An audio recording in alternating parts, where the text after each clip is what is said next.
او ادامه داده ایستاده است.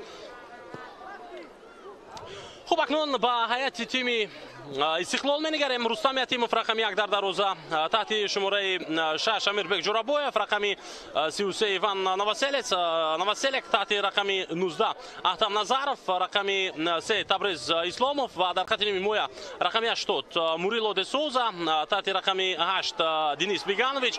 ولو حمله نوبتی دسته خوجند اینجا برطرف می‌شود. رقم 10 علیشیر جلیلوف کاپیتانی دسته حملگران تحت شماره 17 ایسونی پنجشنبه، رقم 11 شیروانی ماباچوف و رقم 9 بلیسینگ چیبویکی الک. این بازیگر مرکزی تیم استقلال است در همین رقابت. نیکولا لازارویچ سرمربی تیم استقلال.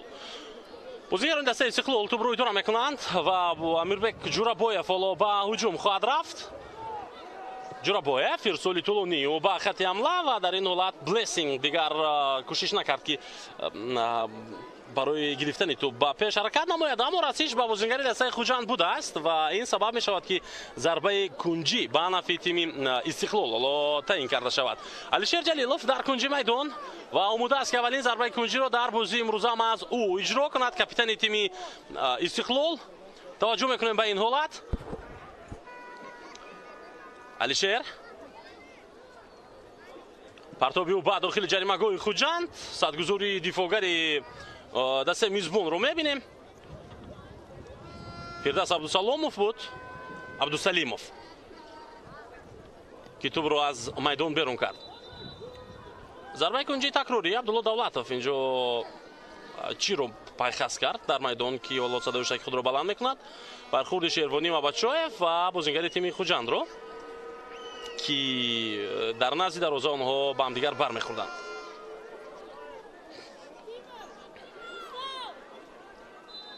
اکنون اجازه می شود برای استفاده ضربه کنجی پرتاب نوبتی علیشیر جلیلوف. رقابت در داخل جریمه گاه بازیگران خوجند با عکس العمل خواهند رفت. نه، این حالت را ایسونی پنجشنبه برطرف نمود، اما حمله دسته خوجند میتواند ادامه یابد. امیربک جورابویف در مرکز میدان توپ را گرفت. حمله نوبتی دسته خوجند رو میبینیم در مرکز. چگونه رقابتی سخت می شود اینجا. شهرت جان شاهنظرف توانست که توپ را در اختیار دستش نگه دارد و بعدا خود بازی ویران شد بر مقابل دفاعگر فیروز قرایف. بله، حالا قرایف در کنار ما شما قرار دارد، ما از مقابل خود بازی ویران گردید.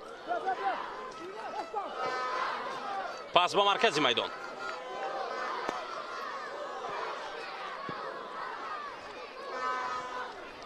حمله نوبتی استقلال، سرعت افزایی شیروانی برای گرفتن توپ، اما در این حالت معلوم بود که به توپ نمیرسد چون که پسی که از مرکز شد کمی سخت‌تر بود. خب در جدول مسابقه توجه میکنیم ما به موقع‌های دسته ها، به موقع دسته خوجند. پیش از همه میزبانی بازی امروز که این دسته در زینه هفتم جدول قرار دارد پس از 3 دوره رقابت ها با کسب 4 امتیاز. خب در لیگ اولی دسته های استروشن، کوکتوش، اسخط هم 4 خالی دارند الکی، اما این دسته ها یک بازی زیادتر کردن، یعنی پس از بازی های دوره 4 اونها ما باید بگیم که 4 خالی در حساب خود دارند، ولی خوجند پس از 3 دور 4 امتیاز دارد در حساب خود. بازی امروز یک امکانیت است که این دسته حتی به زینه دوم برود با کسب 7 امتیاز اگر مقابل استقلال ظفر یابد. و خب دسته استقلال باشد در جدول در جای دوم است. این حال مهمانان فخری امروز در ورزشگاه 20 سالگی استقلالیت حضور دارند و حالا رقابت دسته‌های خوجند و استقلال را البته تماشا کرده ایستادند. خب تیم استقلال در جای دوم پس از 3 دور رقابت با 9 امتیاز است، یعنی یگانه دسته ای که در 3 بازی خود پیام پیروزی به دست آورده است. دلشاد بازارف نه آنقدر پس خوبی اما هجوم ادامه می‌یابد در اجرای خوجند. پس نوبتی ضربه، چگونه فرصت زدن ضربه رو از دست داد بازیگر و بعداً قریب بود که توپ به دروازه رستم یتیموف وارد میشد. سرگئی تسکانیان صد گذاشت بعد ضربه زده بازیگر استقلال. ببینید چگونه حالت به میان آمد. احتم نظرف میخواست توپ رو دور کند اما تو به سرگئی رسید. حالتی توجه خوفناک رو برای رستم یتیموف و میان آورد. امیربک جورابویف. خب دسته استقلال 9 خال دارد، گفتیم در جای دوم است این دسته و کلوب مرکزی ورزش ارتش در زینه اول حالا پیشرفت چمپیونات و حساب می‌رود پس از 4 دوره رقابت و بازی خود رو این دسته مقابل سراوشان در همین ورزشگاه برگزار کرد و آنجا با حساب 0-1 آنها پیروزی به دست آوردند. بازیگران دسته کلوب مرکزی ورزش ارتش و توانستند که به صدر جدول برآیند. اما همگی فرقیت بین دسته ارتش و استقلال یک امتیاز است و حتی حساب مساوی امروز برای استقلال میتواند این دسته را برابر کند با دسته که در جدول در زمینه اول قرار دارد.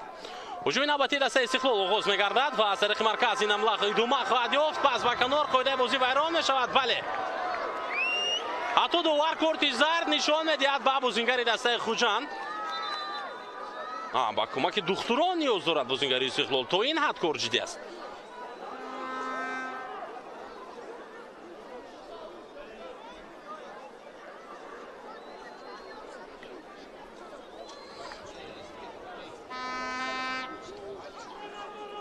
خیلی اکثر برخورد سخت هم بود در همون وضعیت و بازیگر شماره 3 تونی بیکاتال دوار کارت زرد نشان میدهد. در همه بازی‌هایی که خوب این هفته در ولایت سرخ شدن، در هر سه بازی که در همین ورزشگاه برگزار شد بین دسته‌های اسخاتا و روشن، استراوشن و کلوب مرکزی ورزش ارتش و بازی امروزه، در همه این بازی‌ها ما کارت زرد دیدیم. حتی در بازی اسخاتا و روشن کارت سرخ هم بود اونجا و امروز 10 دقیقه نگذشته الکی کارت زرد اول رو دوار نشون داد به بازیگر دسته خوجند.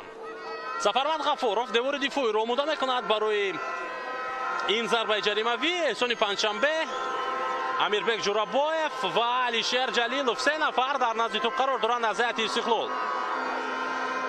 توجه میکنیم به این وضعیت. علیشیر، احسان پنجشنبه ضربه میزند و چقدر ضربه سخت و خوفناک از طرف بازیگر استقلال، اما تو به تیر دروازه رسید. خیلی دقیق بود این ضربه، اما اگه چند سانتی متر دیگر باید پایان‌تر میرفت تا اینکه برای دروازه‌بان مشکلی ایجاد میشد. صحنه تکرار رو میبینیم. خیلی ضربه خوب زد بازیگر تیم استقلال و واقعا دسته‌ها در 10 دقیقه اول الکی نشان داده ایستادند که این بازی محض بازی مرکزی دور چهارم است. هجوم جوابی دسته خوجند را میبینیم. دلشاد بازارов در جریمه‌گاه استقلال با توپ قرار دارد. پس یوباقی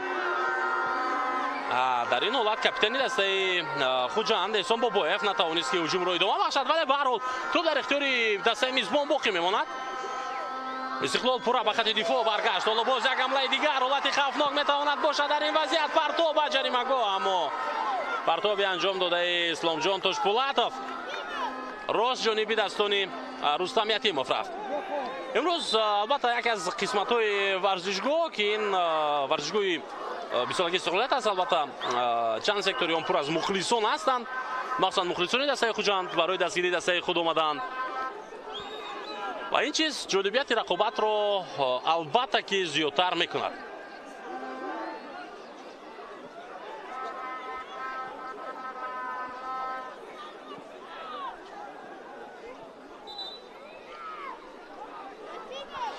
کمی برخورد بین بازیگران بازم هست و ما باید که انتظار شویم تا داور به چه خلاصه که بیاید در نهایت کار. خوب اینجا بازیگر دسته خوجند آسیب دیده است و کمک دختران هم او نیاز دارد. شاید در قسم اول ما نیاز به آن پیدا نکنیم که درباره هیئت‌های احتیاطی دسته گپ زنیم، ولی اگر لازم شود مثلا یگان بازیگر آسیب بگیرد، مربیان حتما در حال ضروری تغییرات وارد میکنند در هیئت‌های خود. در خط دفاعی دسته خوجند امروز در هیئت احتیاطی بازیگران نسبتا کمتر هستند. تنها 2 بازیگر دارد در ذخیره. رستم خوجایف، یک از آنها این علیشیر براتوف و دیگر پرویز باقیف هستند. ما صحنه تکراری ضربه زده احسان پنجشنبه رو میبینیم. چقدر نزدیک بود به دروازه این توپ، ولی تنها با تیر آن رسید و خلاص. эҳсони панҷшанбе дигар бора ба ҳолати хуби бозии худ баргашта истодааст. ӯ баъд ёне ки аз вало яке аз легендаҳои дигари футболи тоҷик дар экранҳои мо шумо қарор дорад, бозингари дастаи Эсхата Фатулло Фатуллоев, ки дирӯз дар 10 дақиқаи охири рақобат ӯ ба майдон омад ва муқобили тими Равшан бозии хуб ҳам кард.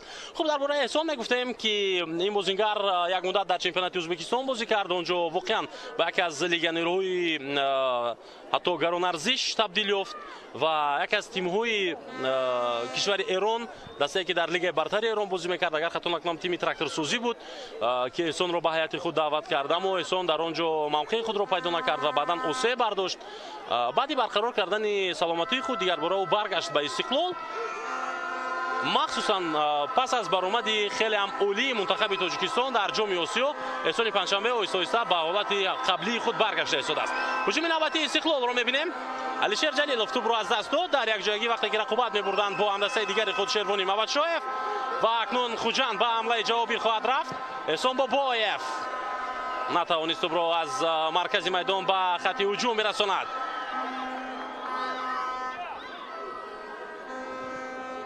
Иван Новоселец.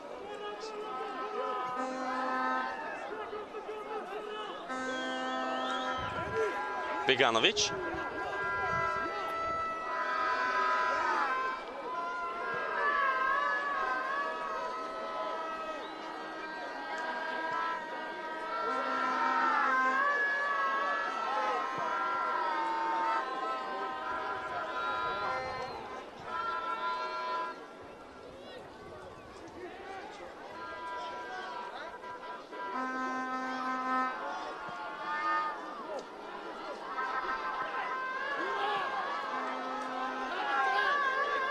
تو در اختیار بازیگران استقلال و حالا با هجوم میروند آنها از نو. تو بلیسینگ که در خط هجومی دسته استقلال قرار دارد عموما فعال نیست و خط نیمه‌ای تیم استقلال هم برای این بازیگر موقع پیدا نکرده ایستادند. یعنی پلی میکر ها در مرکز میدان خصوصا علیشیر جلیلوف و دنیس بیگانویچ تا حال همچون بازیساز برای حملهگران مخصوصا برای بلیسینگ موقع با میان نآورده ایستادند و این بازیگر انتظار است که کی به او پاس داده میشود. توپ در میدان نگاه داشته شد از جانب فیروز قرایف و حالا اکنون علیشیر جلیلوف با سرعت بلند و پیش حرکت میکند. قرایف با یک صدگذاری توانست که توپ را زده از میدان بیرون نماید. احتام نظرف پس یو از اوت. بیگانویچ تیم خوجان در دفاع قرار دارد ولی از دقیقه اول آنها مقابل استقلال یک اشاره هم کردند که خوب آمده دیدن برای این رقابت و اگر همان عکس الهجوم های خود رو جدی‌تر و موفق‌تر انجام دهند پس آنها حتما مقابل استقلال حتی برای زدن گل بازی خواهند کرد.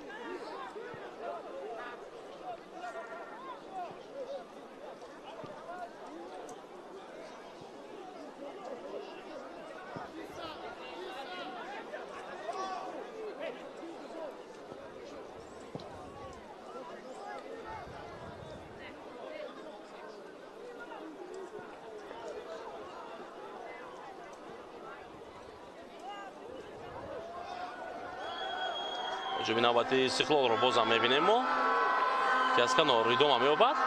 Шервони Мамадшоев паси бақиб Денис Беганович партов ба дохили ҷарима гол фурсат ба рӯи эҳсони панҷшанбе аммо пештар аз ӯ Қараев тӯбро аз майдон берун кард ва як фурсати хуби дигари бозингарони Истиқлолро аз байн бурд. бозингари шумораи 23 Хуҷанд Қараев. бубинед эҳсони панҷшанбе чӣ гуна омода буд барои қабул кардани тӯб ва зарбаи кунҷи акнун барои меҳмонон. худ эҳсон аз кунҷи майдон омода аст ки тӯбро ба бозӣ дарорад. рисолиё дарозабон ин ҳолатро бартараф кард. амирбек ҷурабоев рақобати ӯ бо дилшод бозоров дар маркази майдон. алишер ҷалилов эҳсони панҷшанбе наметавонад тӯбро бигирад. фируз Қараев пас бақиб аз тарафи эҳсон Бобоев ва дар ин вазъият дар хати ҳуҷуми дастаи Хуҷанд касе набуд.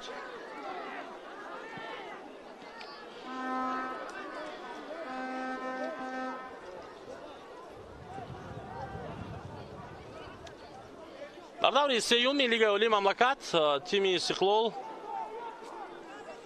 бар муқобили Куктош бозӣ карда буд дар хонаи худ ва бозии қабли худро бо ҳисоби хеле калонӣ даста ҷамъбаст намуд бо ҳисоби 6-0 ва 9 имтиёзро ба даст овард. Дар ниҳоят пас аз 3 даври рақобату тими Хуҷанд бошад дар сафар бо Регарта даст бозӣ кард ва дар он бозӣ тими Хуҷанд имтиёз аз даст дод. яъне ҳисоби мусови 0-0 ба қайд гирифта шуд ва Регаре ки ин мавсим ҳоло барои шикаст хӯрдани худ ба ягон рақиби худ иҷоза дода истодааст. тавониста буд ки аз Хуҷанд ҳам имтиёз бигирад. ҳамлаи навбатии дастаи Хуҷандро мебинем. пас ба дохили ҷаримагӯи Истиқлол Рустам Ятимов тӯбро гирифт.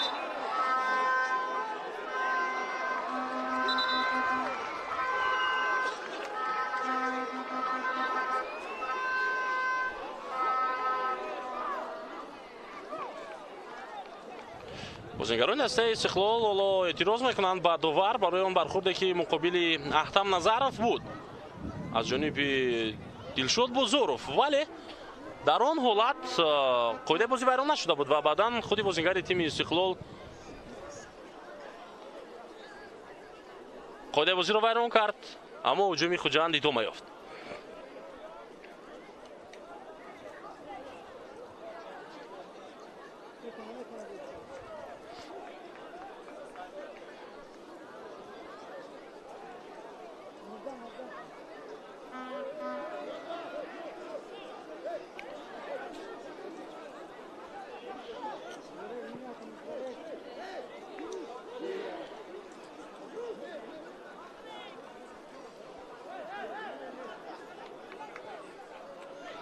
Аҳтам Назаров дар экранҳои мо қарор дорад ва довар ӯро ҷазо додааст ба хотири эътирозе ки дошт баъди қарори баровардаи ӯ. Абдулло Давлатов акнун бозингари тими Истиқлолро ҳам бо корти зард муҷозот мекунад ва аз рӯи кортҳои зард ҳисоб 1-1 мешавад. Амирбек Ҷурабоев паси ӯ ба Рустам Ятимов.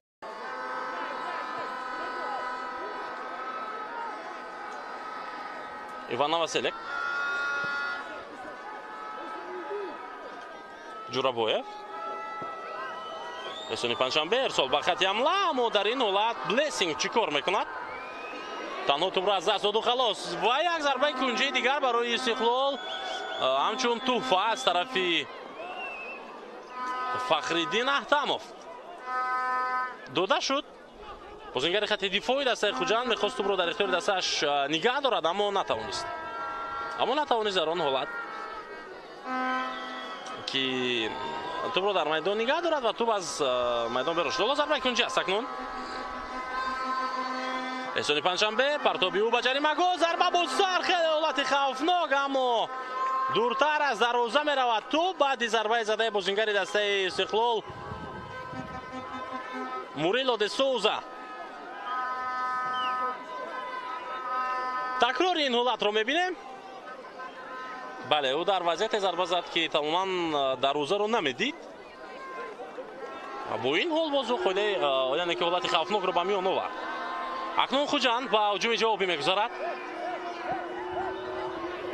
паси тӯб ба канори рости ҳуҷум Қараев аз ба марказ Аҳтамов тӯбро ба охирин дифоъгар бармегардонад ба Тони Бикатал. ҳуҷуми навбатии дастаи Хуҷанд, аммо ҳолати офсайд. Артем Сердюк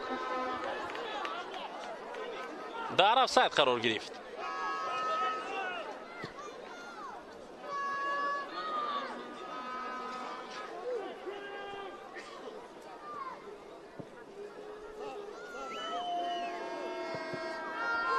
Иганович иштибоҳ кард дар пас додан ва тӯб ба ихтиёри бозингарони Хуҷанд гузашт.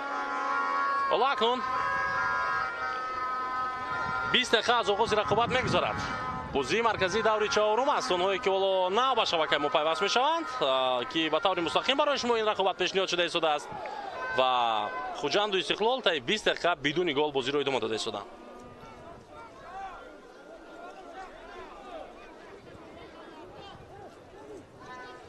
охирин бозие ки байни ин ду даста дар варзишгоҳи бисолагии Истиқлолият, яъне дар ҳамин варзишгоҳ доир гардида буд. бозии даври 18 буд дар соли 2023 ки онҷо Истиқлол бо ҳисоби 0-2 муқобили Хуҷанд пирӯзӣ ба даст оварда буд. ва дар ниҳояти ҳамон мавсим, яъне мавсими гузашта, баъдан Истиқлол қаҳрамон гардид ва Хуҷанд ҳатто дар қисмати дуюми ҷадвал барои худ мавқеъ гирифта буд. партоб аз аут.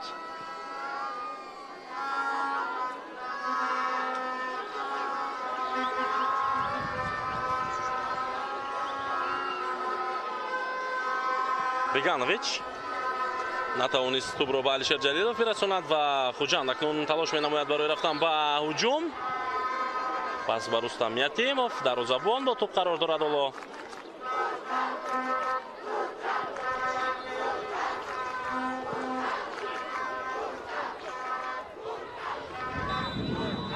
офсайд. Блессинг ва Эҳсони Панҷшанбе аз ҳайати Истиқлол ҳоло дар ҳолати офсайд қарор гирифтанд.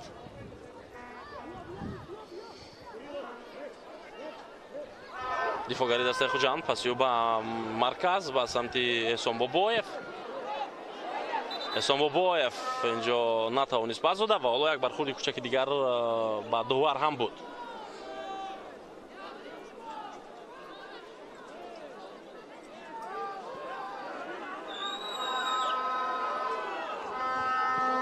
акнун рақобат идома меёбад.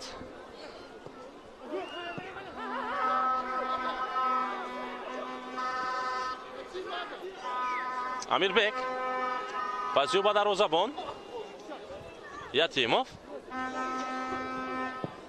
зарбаи Рустам,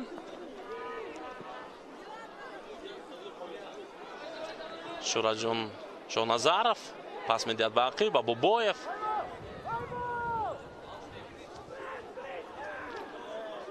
канори чап ба ҳуҷум меравад дастаи Хуҷанд аз нав. Қараев пасё ба марказ, ирсол ба канор, идомаи ҳуҷумро мебинем. Артём Сердюк бо тӯб қарор дорад ва метавонад ки тӯбро дар ихтиёри худ нигоҳ дорад. Аҳтам Назаров сад гузошт ва Сердюк танҳо зарбаи кунҷӣ кор мекунад барои тими Хуҷанд. агар ман инҷо иштибоҳ накунам, ин нахустин зарбаи кунҷии тими Хуҷанд аст дар бозии имрӯза. бале, аввалин бор акнун вазъияти стандартӣ ба фоидаи тими Хуҷанд ба миён меояд ва ҳоло мебинем ки шогирдони Рустам Хоҷаев аз ин фурсат чӣ гуна истифода мебаранд.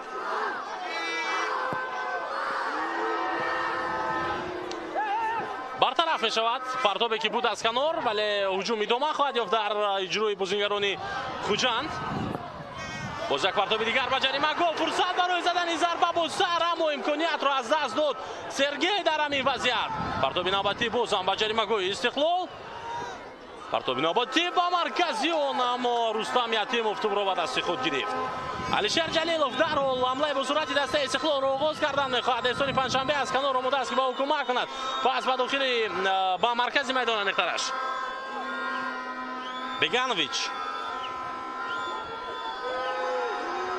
Табрез, аси Табрез ба Шервонӣ Мабадшоев.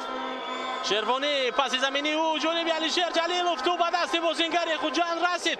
Абдулло чӣ ишора мекунад дар ин вазъият? Довар Абдулло Давлатов, бале, ҳамаро ором мекунад довар то ин ки аз ҳуҷраи вар ин лаҳза санҷида шавад ва баъдан барои довар шояд ҳатто нишон дода шавад ки чӣ буд.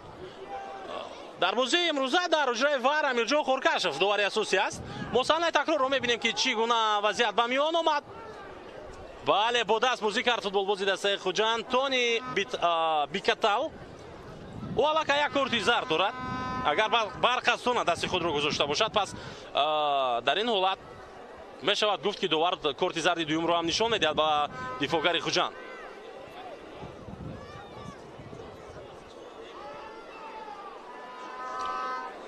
Рустам Хоҷаев аз ҳад зиёд ин ҳолатро фикр мекунам дар ин лаҳзаҳо асабӣ аст барои ба миён омадани ҳамин вазъият.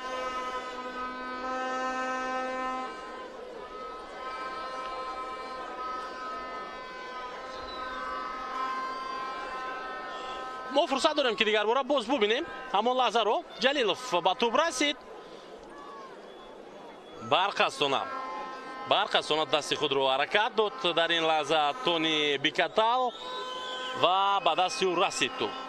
дар ин ҳолат дифоъгари дигар аз пушти ин бозингар қарор дошт. маҳз бозингари дастаи Хуҷанд метавонист тӯбро бигирад, аммо خوب فوتبال است و چنین اشتباهات حتما به میان میآید. ما قرار داور رو انتظار میشویم که چی خواهد بود قراری عبدالله دولتوف.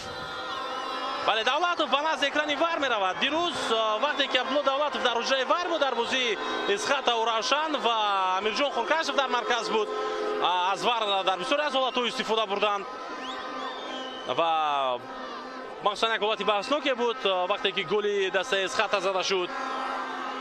عبدالله دولتوف به نزد وار میآید. ما باشیم صحنه تکرار رو دیگر بار میبینیم.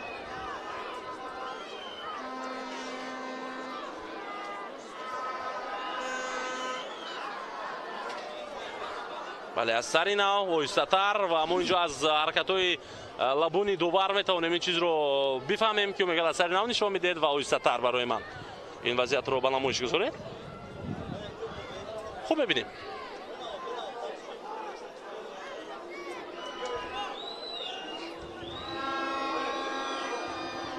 از اینجا بدید بیاید نگاه کنیم که چی شد.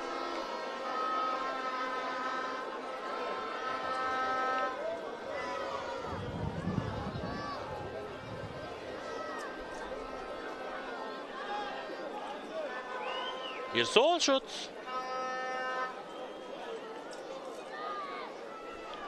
شاید در زمین افتادن تونی بیکاتال رو هم به نوبت بگیرد داور که وقتی در زمین افتاد او دیگر خود رو کنترل کرده نمیتوانست.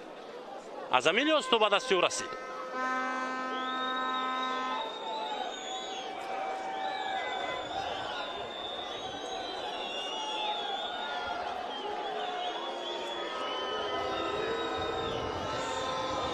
برمیگردد داور به میدان دوستان ارجمند. عبدالله دولتوف و انتظار میشویم ما قراری او رو.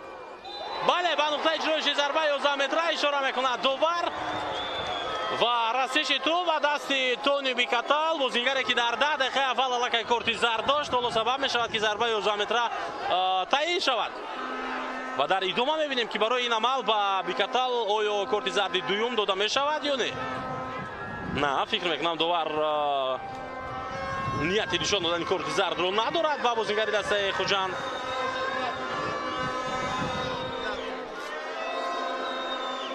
ولی دیگر جای بحث نیست. داور قرار خود رو برآورد و اکنون یگانه امیدی دسته خوجند این سفرمند غفارov در زبان آنها است. البته دومین امید آنها این است که شاید احسان پنجشنبه اشتباه کند و روز ضربه زدن نتواند. تمام. در دیگر حالت‌ها بسیاری وقت البته تو باز ضربه 11 متره به گل تبدیل می‌یابد و ما انتظار می‌شویم که احسان چیکار می‌کند در این رقابت. احسان پنجشنبه ضربه در اجرای او البته در روزابون سمت ضربه رو معین کرده اما توپ رو برگردانیده نتوانست و حساب با فایده دسته استقلال کشوده می شود. 0-1. احسان پنجشنبه مؤلف گل می شود در این رقابت.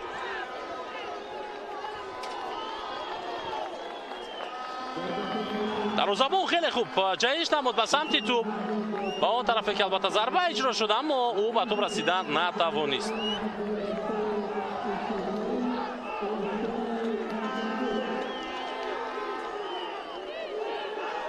حالا صحنه تکرار رو دیگر برام میبینیم. بله دیگر جای بحث نبود و بعداً گل هم زده شد. در بازی گذشته که 6-0 بازی به پایان رسیده بود برای دسته استقلال مقابل کوکتوش، آنجا احسان پنجشنبه به زدن گل دست نیافته بود. هرچند در همان رقابت الکه یعنی بلیسینگ الکه مؤلف 3 گل شده بود، خطریک کرد و اولین خطریک او در این موسم بود و علیشیر جلیلوف گل از همه تیزترین روزه در 23 ثانیه آغاز رقابت. حالا خوجند به هجوم میرود و بیاید به این حمله توجه کنیم، بعدا درباره آمارها گپ میزنیم. سرگئی اسکانیان دوباره از دست میدهد. شیربونی مبادشاهف پس او به الکه. علیشیر جلیلوف ارسال نوبتی او به خط حمله احسان پنجشنبه سرعت افزایی میکند. غفارov و پیش آمد و توپ را از میدان زده بیرون کرد. ҷои соли панҷшанбе каме асабӣ мешавад ба хотире ки булбой ҳамон писараке ки бояд тӯбро таъмин кунад ба бозингарон тӯбро намедиҳад ба эҳсони панҷшанбе ва вақте ки дарвозабони дастаи Хуҷанд дар мавқеи худ набуд ва шояд ин ҳолат акнун боз як баҳси дигарро ба миён биёрад.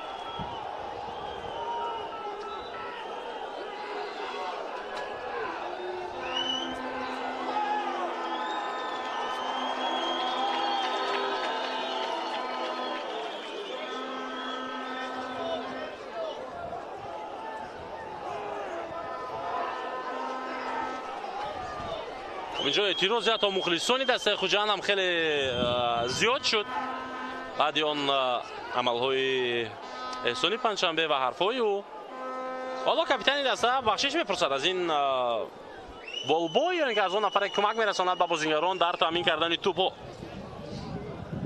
البته این ورزشگاه خانگی دسته خوجند است و معلوم است که اونهایی که همچون بالبوی هستند در گوشه و کناری میدان این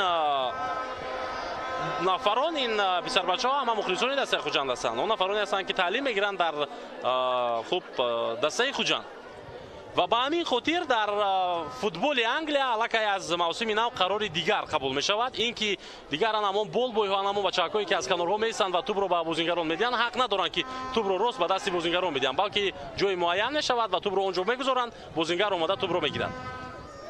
فکر میکنم در فوتبال ما هم اگر این چیز شود به نفع کار خواهد بود و این گونه نفهمی‌ها دیگر به میان نخواهد آمد.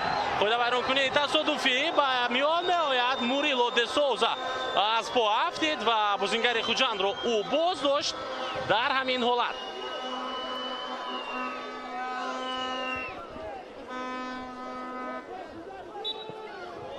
معلوم بود که موریلو قاعده بازی رو ویران کردن نمیخواست، ولی وقتی از پا افتید قرایف رو هم از پا افتاند.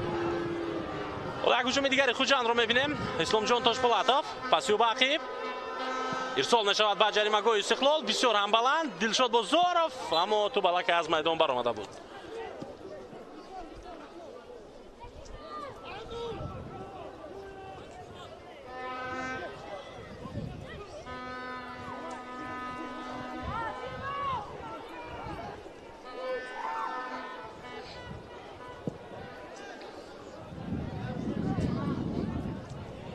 استقلال از نو به حمله خواهد رفت. احسانی پنجشنبه از پای افتید بازیگر مذکور، ولی این دفعه مقابل او بیکتر خود بازی رو ویران نکرده بود. دلشاد بازارov در مرکز پاسیو به عقب. هجوم نوبتی خوجند رو ببینیم که از طریق مرکز ادامه می‌یابد. احسان بابایف پرتاب او بعد داخل جریمه‌گاه استقلال حتی بیرون از آن بود و امیربک جورابایف اولین شده به توپ رسید. الکه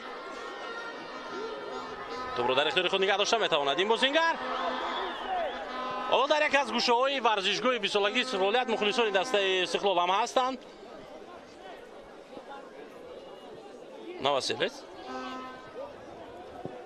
موریلو پرتاب جونی به احسانی پنجشنبه بود، ولی حالا توپ در دستی دروازه‌بان دسته خوجند قرار دارد. 10 دقیقه دیگر تا پایان وقت اساسی قسم یکم بازی باقی میماند. حساب 0-1 به فایده دسته استقلال. هجوم نوبتی خوجند خود بازی ویران نشد در این حالت. احسان بابایف توپ در اختیار بازیگران خوجند. اشتباه شد اینجا در انجام دادن پاس. احسانی پنجشنبه احتم نظرов هجوم نوبتی استقلال رو شروع میکند. احتم سروانی منتخب تاجیکستان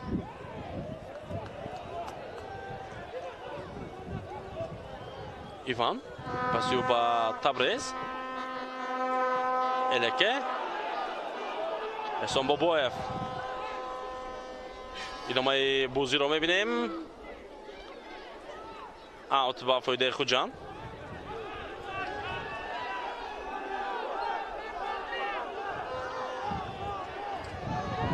артем сердюк از پای افتید و توپ را از دست داد. احتم نظرов در مرکز میدان با توپ قرار دارد و کوشش میکند که خودش به هجوم گذارد. نظرов در احاطه 3 نفر. احسانی پنجشنبه پرتاب نوبتی به داخل جریمه‌گاه. شروانی بابچایف برای گرفتن توپ مبارزه میبرد، اما او در رقابت مقابل فردوس عبدالسلیمov موفق نمیگردد. اوت با فایده دسته خوجند به میان میآید.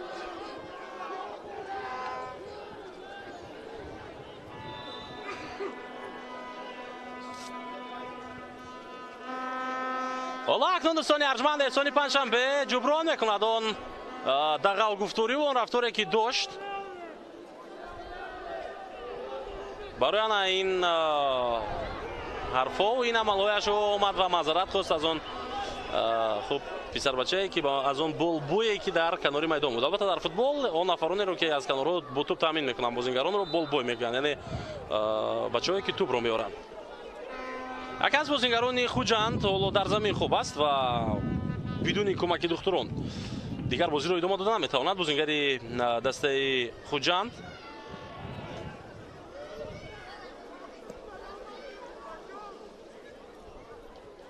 و ما صحنه تکرار رو میبینیم. بعد این برخورد با تبریز آسیب گرفته است بازیگری شماره 97 سرگئی اسکانیان. فکر میکنم همون حالت بود که بعدا از پای افتید این بازیگر. این ارتم سردیوک است.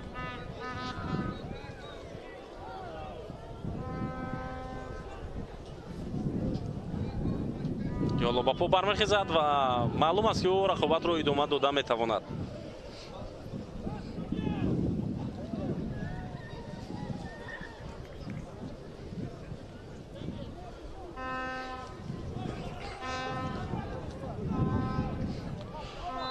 سرمربی دسته استقلال هم از جای خود برمیخیزد. نیکولا لازارویچ شاید حالا شاگردانی او از روی نقشه های معین کردهش بازی نکرده ایستادند.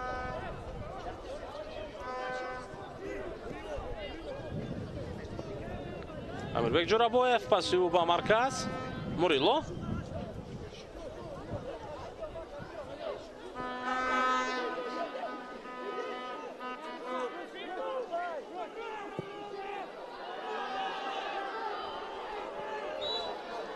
قاعده بازی را فوتبال بازی استقلال ویران کرده است اینجا.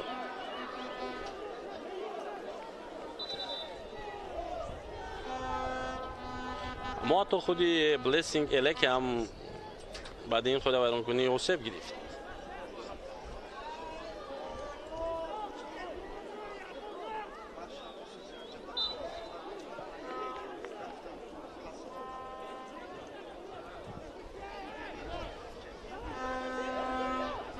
رقابت ادامه می‌یابد و تیم خوجند به حمله خواهد رفت. البته در قسم یکم بازیگران میزبان برای برابر کردن حساب مبارزه میبرند. ضربه از مسافه دور جانبی دروازه رستم یتیموف، اما ضربه زده فخرالدین احتموف عموما یگان خیلی نزدیکی نداشت به دروازه استقلال، ولی خوب بازی کرد. از مرکز توپ رو تا نزد جریمه‌گاه استقلال آورد، ولی به جای پاس دادن برای پرتاب کردن خواست ضربه بزند.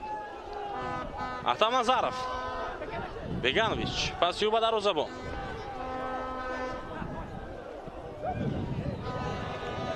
رستم یتیموف شاید اینجا حالت آماده باشی امیربک جورابویف را میسنجد. در اصل او اشتباه کرد. اسام بابایف پس نوبتی به خط حمله، اما دلشاد بزرگ در حالت افساید قرار داشت. مبادشویف توپ را نگه داشت و هجوم نوبتی استقلال را ادامه میدهد. این بازیگر حالا ما میتوانیم که این هجوم را تا آخر ببینیم و بعدا لحظه تکرار رو انتظار شویم.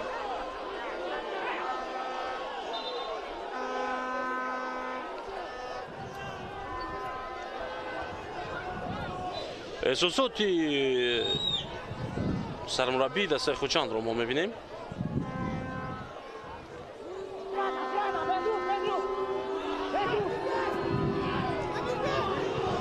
دلشاد بازاروف بسیار خوب میگذارد و میتواند که او پرتاب کند به جریمه‌گاه استقلال، اما نه. احتم نظرف مقابل این بازیگر قرار دارد. پس او باقی قرایف پرتاب به جریمه‌گاه دسته استقلال. سردیوک پس میدهد ضربه خیلی سخت با پای چپ جانب دروازه رستم یتیموف، اما اسلام جان تاشپولاتوف نتوانست که راست ضربه بزند جانب دروازه رستم. صحنه تکرار رو میبینیم. بسیار خوب این حمله رو راه اندازی کردن بازیگران خوجند و حتی ضربه اخیر هم خیلی سخت زده شد اما دقیق نبود این ضربه.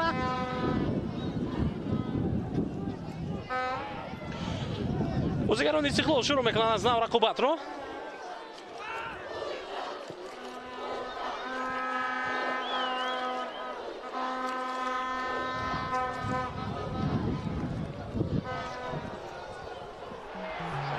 Trying to turn, that's brilliant! Oh, a glorious goal from Solanke!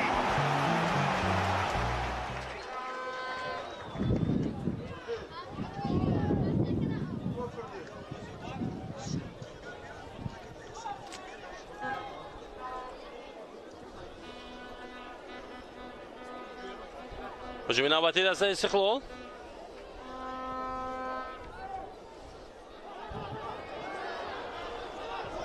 بازیگران خوجند فشار میارن تا در مرکز میدان برای گرفتن توپ. تبریز اسلاموف ضربه او از مسافه دور اما این بازیگر تنها توپ را از میدان بیرون کرد و خلاص در همان حالت. 3 دقیقه دیگر تا پایان وقت اساسی در قسم یکم باقی میماند و بازیگران خوجند حالا وقت دارن این 3 دقیقه و در ادامه باز البته دوباره در قسم یکم وقت اضافه خواهد کرد چون که چند حالتی من گردیدن رقابت بود و دوباره به ور حتی مراجعت کرده بود. به هر حال تقریبا 5-6 دقیقه دیگر فرصت دارن دسته ها.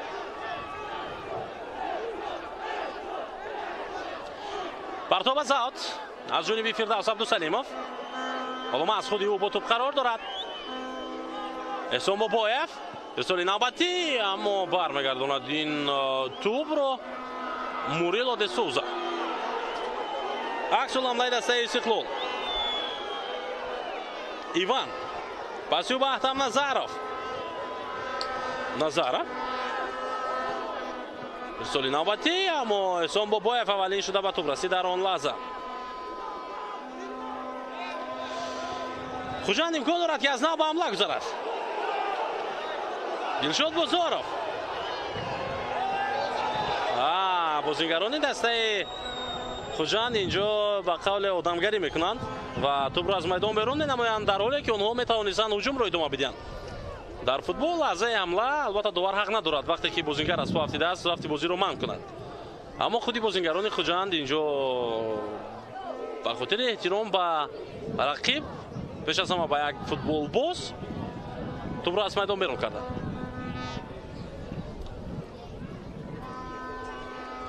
چی شد به احتم نظارف او بعد مبارزه برای گرفتن توپ رو گرفت البته ولی از پا افتید.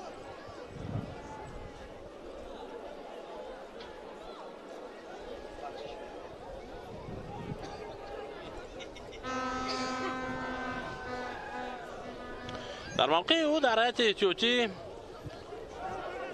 3 دفاعگر هستند در عموم علیجان کرامت‌الله‌زاده، لوکیچ سلافکو و کیتا سوزیکی. اما اگر مثال بیاریم که احتم نظارف نتوانست بازی رو ادامه داده کیرو نیکولا لازارویچ کیرو انتخاب میکند به جای او شاید کدام یک نیم حمایتگر رو به میدان بیارد. حالا بازیگران هیئت ذخیروی دسته استقلال برای ما نشان داده میشوند مخصوصا حملهگر این دسته رستم سایرов و علیجان کرامت‌الله‌زاده همچنین در کنار او نشسته است.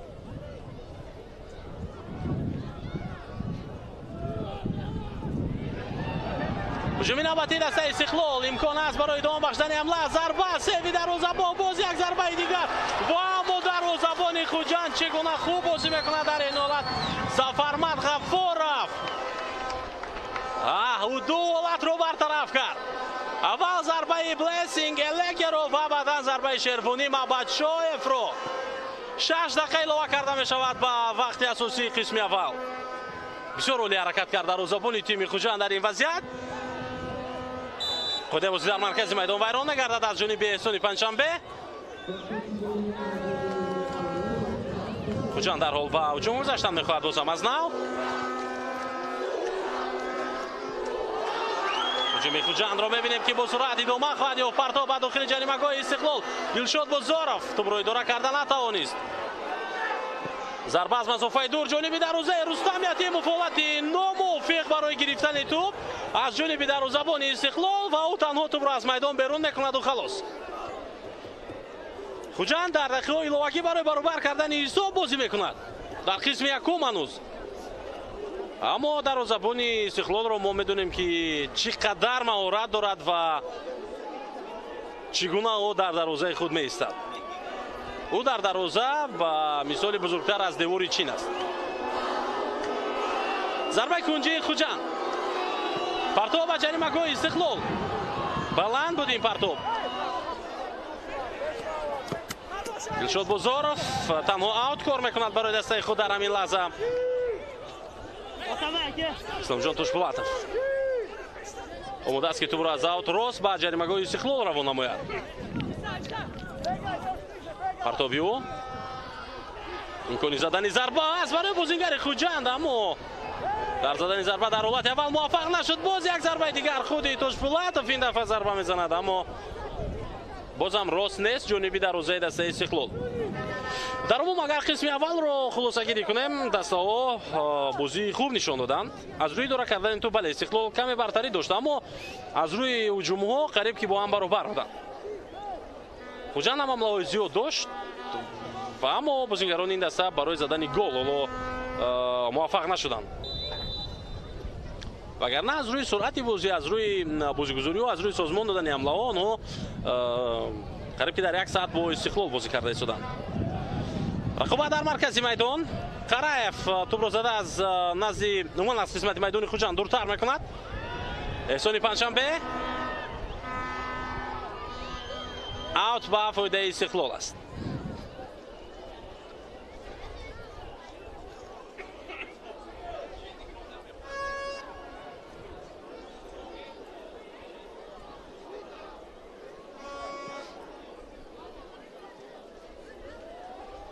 Истиқлол ба ҳуҷум хоҳад рафт. на эҳсони панҷшанбе тӯбро дар майдон нигаҳ дошта наметавонад дар ин лаҳза.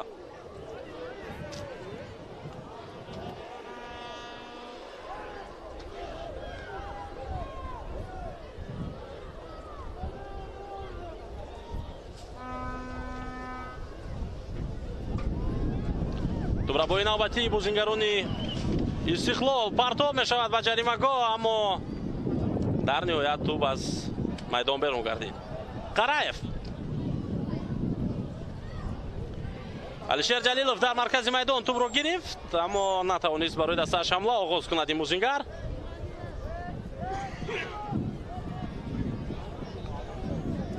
идора кардани тӯб аз ҷониби бозингарони Хуҷанд. дақиқаи 49-уми рақобат ба поён мерасад ва ҳоло боз 2 дақиқа дигар фурсат ҳаст барои тимҳо.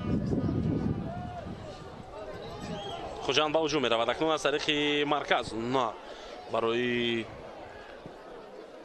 Фахриддин Ахтамов шонс надоданд ки ба ҳамла гузарад бозингарони тими Истиқлол ва ҳоло аз оғози як ҳамлаи дигар дар иҷрои бозингарони Хуҷанд метавонад бошад ин ҳолат. бале тӯбро дар ихтиёри худ нигаҳ дошта метавонад Шӯҳратҷон Шоназаров. пасиё ба Артём Сердюк. гузариши ӯ аз Ахтам Назаров. партоби навбатӣ ба Шӯҳратҷон. имкони идом бахшидани ҳамлаи дастаи Хуҷанд ҳаст. пас ба маркази ҷаримагоҳ, аммо касе нест аз ин мавқеъ тӯбро бигирад ва Шервонӣ Мамачоев ба ҳуҷуми ҷавобии Истиқлол оғоз мебахшад. эҳсон. Табрез Исломов омодааст ки ба ӯ кӯмак кунад. пас ба Шервонӣ. иштибоҳи Шервонӣ Мамачоев тӯбро аз даст медиҳад. охирин дақиқа илова кардаи довар идома дорад. Мамачоев ходаи бозиро вайрон кард. Қараев.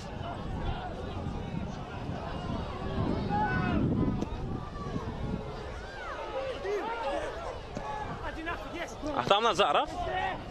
дар ду ҳолат Ахтам Назаров мавқеъи худро аз даст дод дар қисми аввал ва лаҳзаи дуюм шояд барои сармураббии тими Истиқлол Никола Лазаревич каме нигаронкунанда бошад ва шояд дар танаффус дар бораи ин мушкилӣ ҳатман ӯ андеша кунад ва кадом як тадбир ҳам амалӣ намояд. 10 сонияи дигар бозингарони дастаи Хуҷанд охирин ҳамлаи худро мехоҳанд созмон бидиҳанд. Қараев иштибоҳ кард ва ту сахт худаи бозиро вайрон намуд.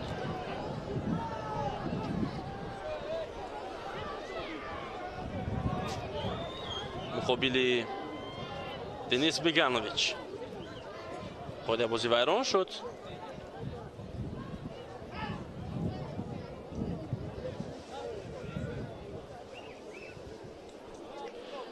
дар намуди такрорӣ бубинем.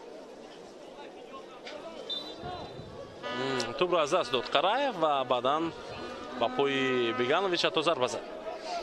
вақти илова кардаи дувар аллакай тамом шуд ва қисми аввал акнун чунин ба назар мерасад ки бо ҳамин ҳисоб тамом хоҳад шуд.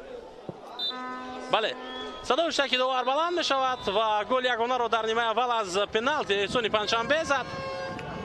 хуб, акнун дастаҳо ба танаффус мераванд ва мо умедвор мешавем ки дар қисми дуюм аз ин дида бозии зеботарро дар иҷрои дастаҳои Хуҷанд ва Истиқлол шоҳид хоҳем гашт. ҳоло каме истироҳат мекунем, ба қисми дуюм бармегардем. аз назди экранҳои хеш дур наравед.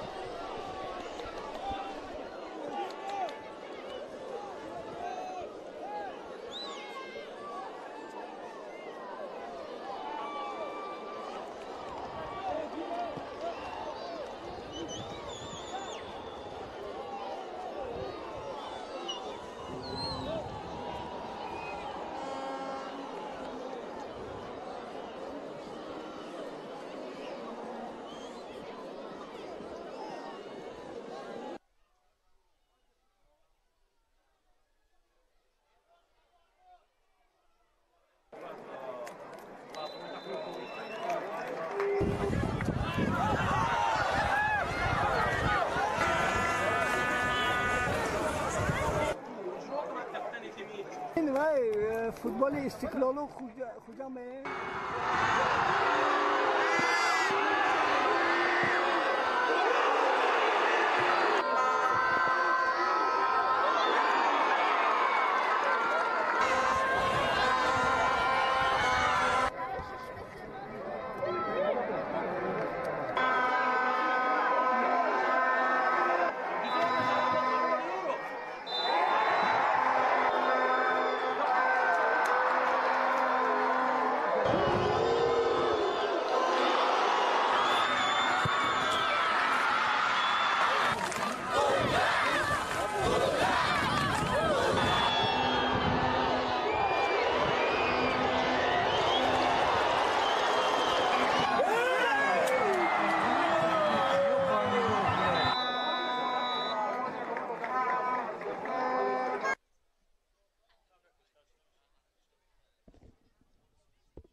خوب ҳаятои дастаҳо дар қисми дуюм таваҷҷӯҳ мекунем акнун.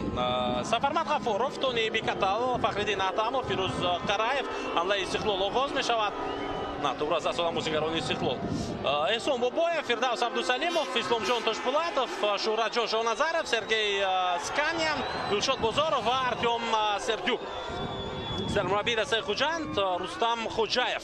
ҳайати дастаи Истиқлол Рустам Ятимов, Амирбек Ҷурабоев, Иван Новоселик, Атам Назаров, Табрез Исломов, Мурило Десоза, Денис Беганович, Алишер Ҷалилов, капитани даста ва Эҳсони Панҷшанбе, Шервони Бабачоев, Блессинг Чебуике Элеке.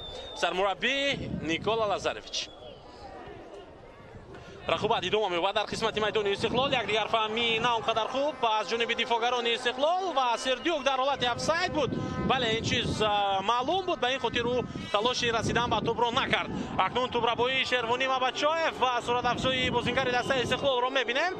Элеке ҳаракати ӯ ба самти марказ, пас ба Алишер Ҷалилов иштибоҳ кард.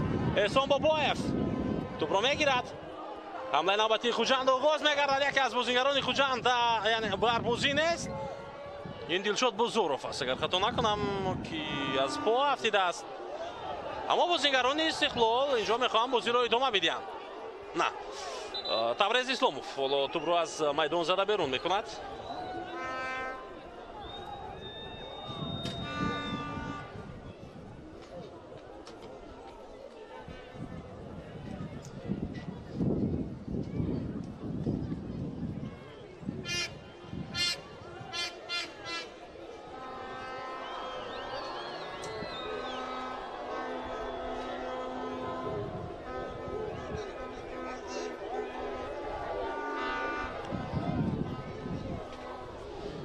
духтурони дастаи Хуҷанд ишора мекунанд, ки бозингар ҳатто бо пои худ дигар аз майдон берун рафта наметавонад ва шояд акнун аввалин тағйирот дар ҳайати дастаи Хуҷанд ба миён биёяд. мебинем, ки Рустам Хоҷаев киро аз ҳайати эҳтиётӣ омода мекунад барои ба майдон баромадан.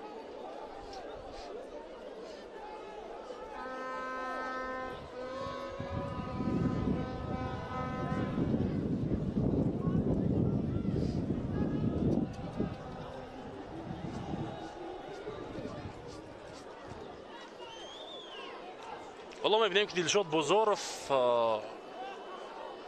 шояд дар идома боз ӯ ба бозӣ баргардад, вале на, футболбозон ба ӯ кӯмак мекунанд то ин ки аз майдонро берун кунанд гурӯҳи махсус. Рустам Хоҷаев акнун ба ташвиш меафтад ва шурӯъ мешавад кори ӯ, махсусан дар иваз кардани бозингарон.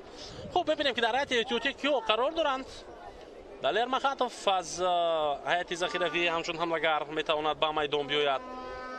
бозингари дигар Ҷумабой Аҳмадзода аст онҷо.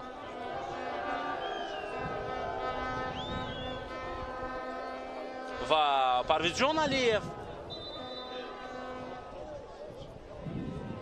хуб, мо саҳнаи такрорро мебинем, ки чӣ ҳолате ба миён омад ба лаҳзаи осеб гирифтани Дилшод Бозоров. ӯ пои худро ноҷо ба замин гузошт ва лад бардошт. дигар наметавонад бозиро идома дода. акнун тағйирот ба миён меояд дар ҳайати дастаи Хуҷанд. ба майдон бозингари рақами 9 ҳоло Боирҷон Сангинбоев ба ҷои Дилшод Бозоров хоҳад омад. рақобат идома меёбад. Истиқлол дар ҳамла қарор дорад. Алишер Ҷалилов дар дохили ҷаримагоҳ метавонад тӯбро нигоҳ дорад. Ҷалилов муборизаи ӯ бо 3 нафар. Эҳсони Панҷшанбе.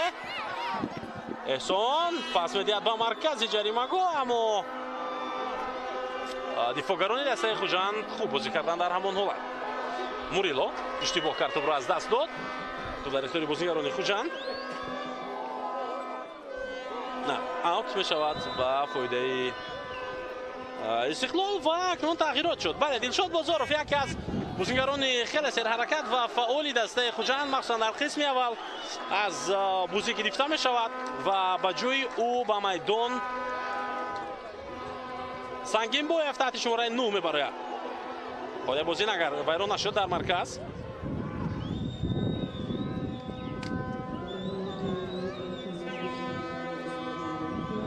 Табрез Исломов паси ӯ ба Иван Новоселик, ирсоли ӯ ба хати ҳуҷум.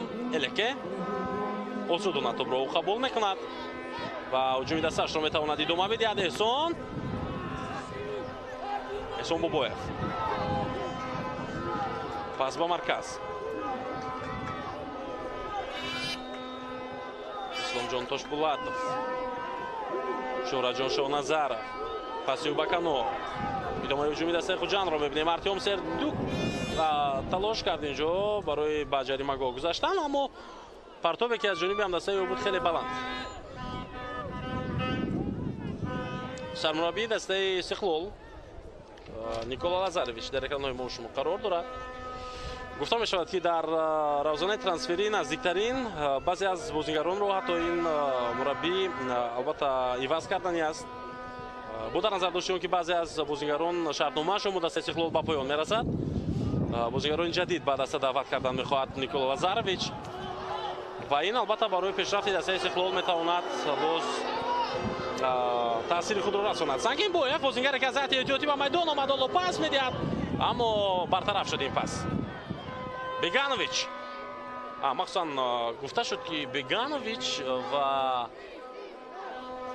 ҳамчунин бозингари дигар ин Иван Новосилов, ҳамин ду футболбоз бо эҳтимоли зиёд баъди ба поён расидани шартномаашон тарки Истиқлол мекунанд ва Никола Лазаревич боз бозингарони навро ба ҳайати дастааш ҷалб хоҳад кард бо албатта ҳамкорони худ.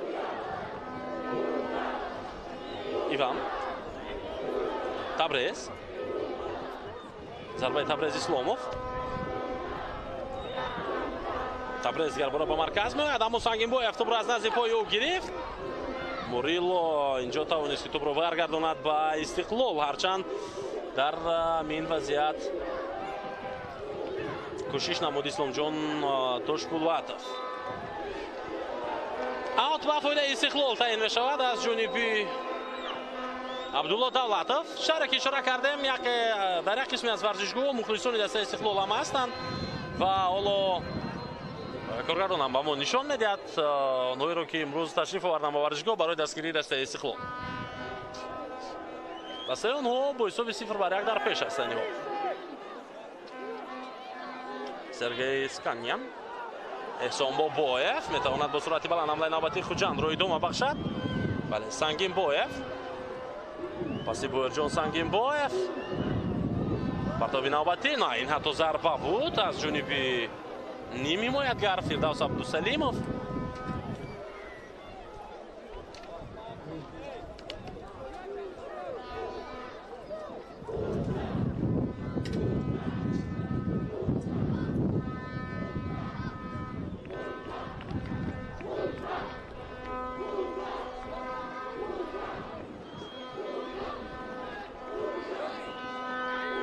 бозигарони ҳайати эҳтиётии дастаи Истиқлол аллакай шурӯъ мекунанд тамринҳои худро.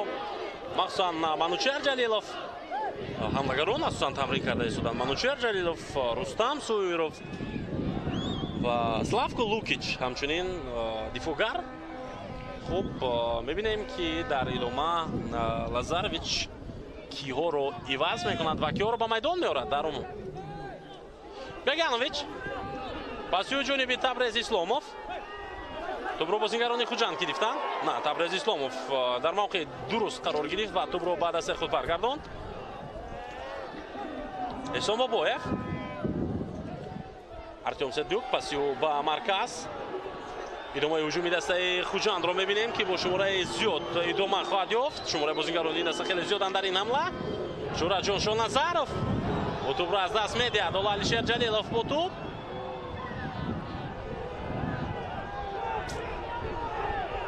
ва як бозингари дигари дастаи Хуҷанд осеб мебинад ва ин Шӯраҷон Шоҳназаров аст, агар хато накунам.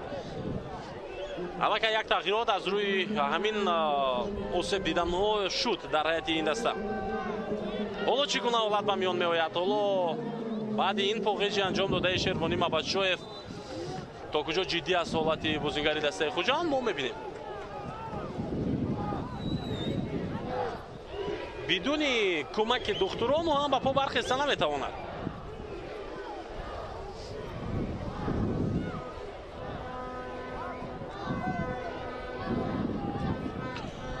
инҷо ҳамчунин гуфтугӯи сармураббии дастаи Хуҷанд Рустам Хоҷаевро мебинем бо Эҳсон Бобоев сарвони даста. дар бораи созмон додани ҳуҷумҳо онҳо бо ҳам суҳбат доштанд.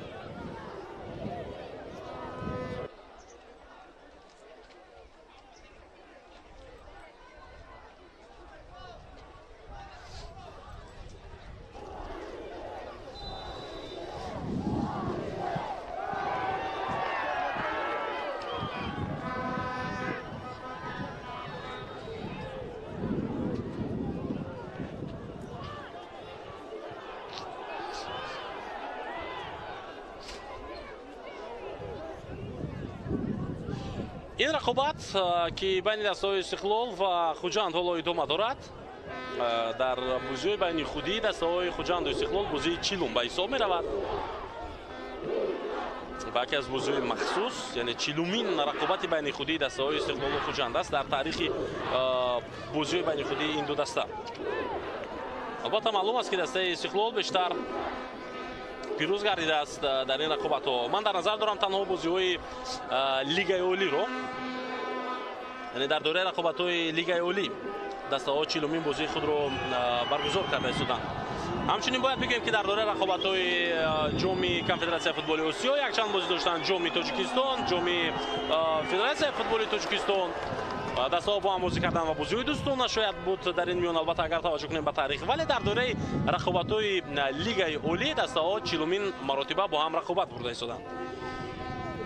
ва дар ин бозиҳо, яъне дар лигаи олӣ дастаи Хуҷанд хеле кам ҳолатҳое буд ки муқобили Истиқлол пирӯзӣ ба даст овардааст. албатта дар суперҷом ё ин ки дар ҷоми мамлакат бале, вале дар дораи рақобатҳои лигаи олӣ хеле кам. масалан аз 39 бозии қаблӣ 31 пирӯзӣ дар, яъне ки ба фоидаи дастаи Истиқлол аст дар лигаи олӣ.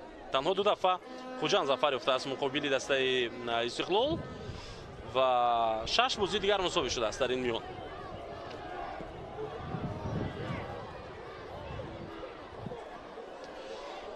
соли 2018 охирин бор Хуҷанд дар хонаи худ, махсусан дар ҳамин варзишгоҳ бо ҳисоби 4-3 Истиқлолро шикаст дода буд ва он охирин пирӯзии Хуҷанд буд дар ин майдон. ҳуҷуми навбати Истиқлол қатъ мешавад.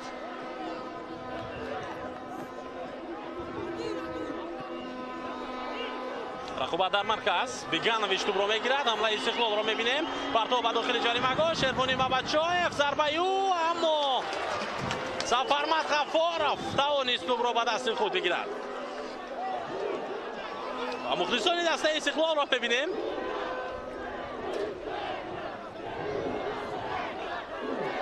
ки нигаронанд аз ин вазъияте ки онҳо яъне голро надиданд.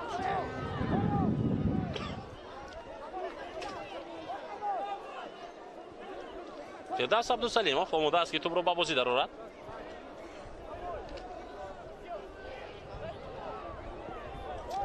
дар дораи бозиҳои лигаи олӣ охирин бор дар варзишгоҳи хонагии худ ло як ҳолати бисёр нофаҳмо ба миён меояд ва эҳсони панҷшанбе инҷо шояд ки аз ҳама ҳолати нофаҳморо ба миён оварда бошад ва ҳар ҳол доварбао мефаҳмонад ки бояд ором бошад ин бозингар. дар қисми аввал мо як бархурди эҳсонро дида будем бо яке аз болбойҳо ки тӯбро бояд меовард. баъдан ӯ мазарат хост аз он писарбача. ва яке аз ҳолатҳои зеботарин маҳз ҳамон ҳолат буд дар қисми якум, ҳатто берун аз бозиам ки буд. партоб мешавад ба ҷаримагоҳи Истиқлол. партоб не, ҳатто ин зарба буд ки Фахриддин Аҳтамов, ин ки бозигари шумораи 5 Фирдавс Абдусалимов буд. бале, Фирдавс Абдусалимов дар ин вазъият хост зарба бизанад аз масофаи дур, аммо муваффақ нагардид. охирин бор аз бозиҳои байнихудии дастаҳои Истиқлолу Хуҷанд аз тими Истиқлол соли 2022 имтиёз гирифта буд, вақте ки дастаҳо дар шаҳри Душанбе бозиро 1-1 ҷамъбаст карда буданд. аммо соли 2021, яъне пеш аз он як бозии дигар дар ҳамин варзишгоҳ буд. яъне дар ин варзишгоҳ охирин бор соли 2021 Хуҷанд тавониста буд ки аз Истиқлол имтиёз бигирад ва он бозие буд ки бо ҳисоби 0-0 бидуни гол ба поён расида буд. тӯб дар ихтиёри бозигарони Истиқлол. Алишер Ҷалилов, паси ӯ элеке қоидаи бозиро вайрон мекунад дар ин ҳолат ва байни Қараев ва ӯ нофаҳмӣ ба миён меояд. ҳоло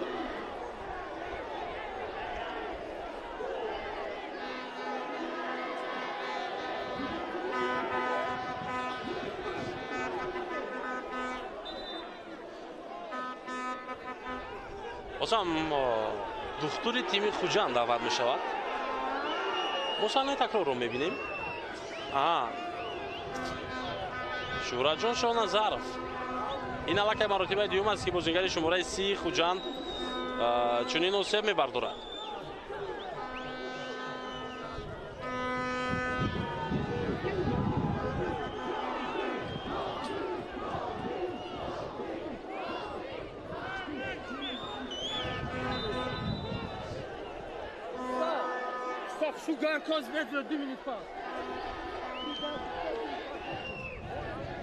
бозӣ давом меёбад. дӯстони азиз, Сангинбоев бо топ қарор дорад ва ҳамлаи дастаи Хуҷанд оғоз хоҳад шуд аз марказ. Эҳсон Бобоев, партоби ӯ, топ дар ҷаримагоҳи Истиқлол. идомаи ҳуҷуми дастаи Хуҷандро мебинем.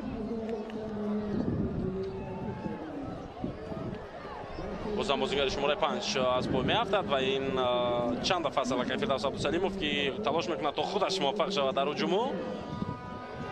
бештар такя мекунад ба маҳорати инфиродии худ ин бозингар, аммо то ҳол мо муваффақ шудани ӯро намебинем. боз як ирсоли дигари Эҳсон Бобоев ба ҷаримагоҳи Истиқлол ва ба пеш омадани Рустам Ятимов сабаби бартараф гардидани ин ҳамла мешавад. واقعا رستم یتیموف امروز کارش بسیار است، خیلی بسیار است. بازیگران دسته خوجند کوشش دارند که زیادتر هجوم کنند و در این حالت برای رستم یتیموف مسئولیت زیادتر میگردد. اما تا حال او از عهده برطرف کردن حمله‌ها یک برآمده ایستاده است، مخصوصا هجوم‌ها رو برطرف میکند. احسان بابایف پس نوبتی او به خط هجوم. خود بازی ویران نشد مقابل سرگئی اسکانیان. الکه بازی او البته اینجا فینت کردن می‌خواست بازیگر اما موفق نشد. احسان بابایف عجب بالا بازیگران استقلال بیشتر توپ رو در اختیار خوجند گذاشته ایستادند و همچون دسته دوم در میدان بازی دارند. علیشیر جلیلوف، موریلو، ارسالی او به سمت بلیسینگ الکه. از لحاظ فیزیکی این بازیگر بسیار پرقوت به چشم میرسد. شیروانی مبادشایف نتوانست توپ رو بگیرد و فردوس عبدالسلیمов در این حالت توپ رو از میدان زده بیرون کرد.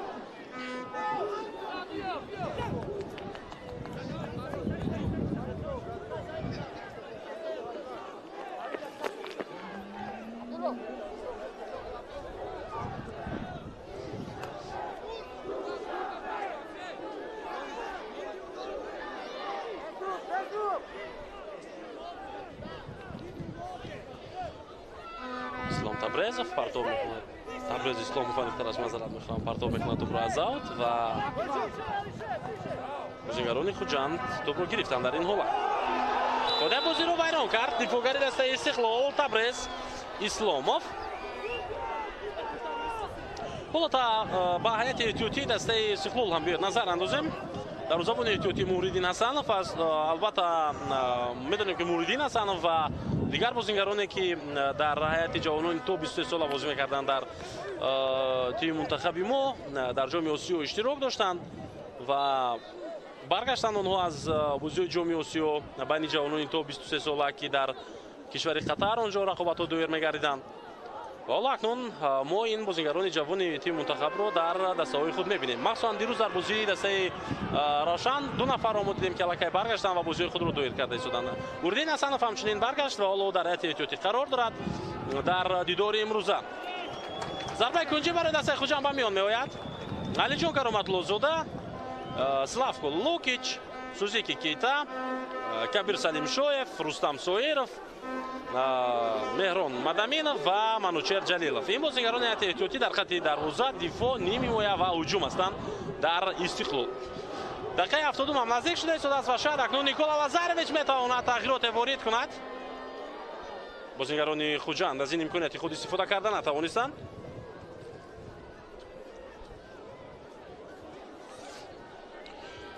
аммо бозии охирине ки Хуҷанд дар ин варзишгоҳ дар хонаи худ аз Истиқлол имтиёз гирифта буд, бозии даври нуҳуми Лигаи Олӣ буд дар соли 2021. охирин бор онҷо бозӣ 0-0 ба поён расид ва дастаҳо як имтиёзӣ ба даст оварда буданд.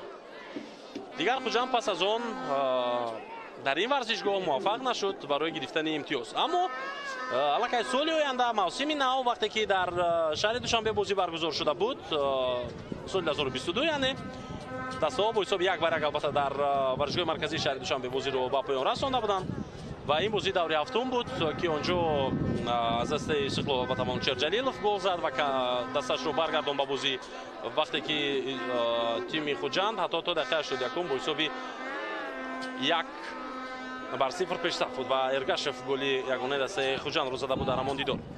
Бозигари омода мешавад аз ҳайати дастаи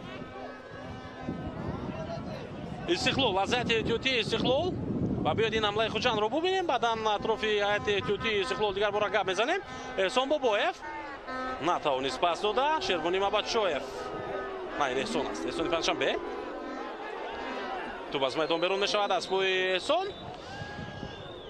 Рустам Соиров ба ҷои бозингари шумораи 8 Денис Беганович ба майдон мебарояд.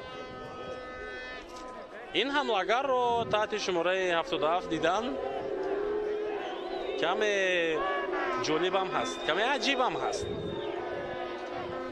аммо рақами 9 ба Блессингелеке дода шудааст дар дастаи Истиқлол ва рақами 77 ҳам фикр мекунам агар Рустам Соиров арзанда бозӣ кунад метавонад яке аз рақамҳои ба истлоҳ бренд дар тими Истиқлол шавад, агар ӯ воқеан хуб баромад кунад.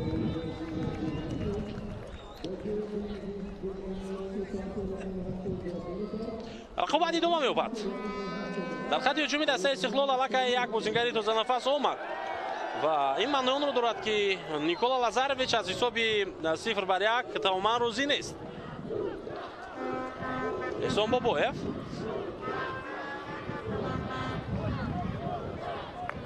Тони Бикатал Асёва Канор Фахриддин Ахтамов Артем Сердюк партобиё ба дохили ҷаримагоҳи Истиқлол ва тӯб дар дасти дарвозабон Рустам Ятимов.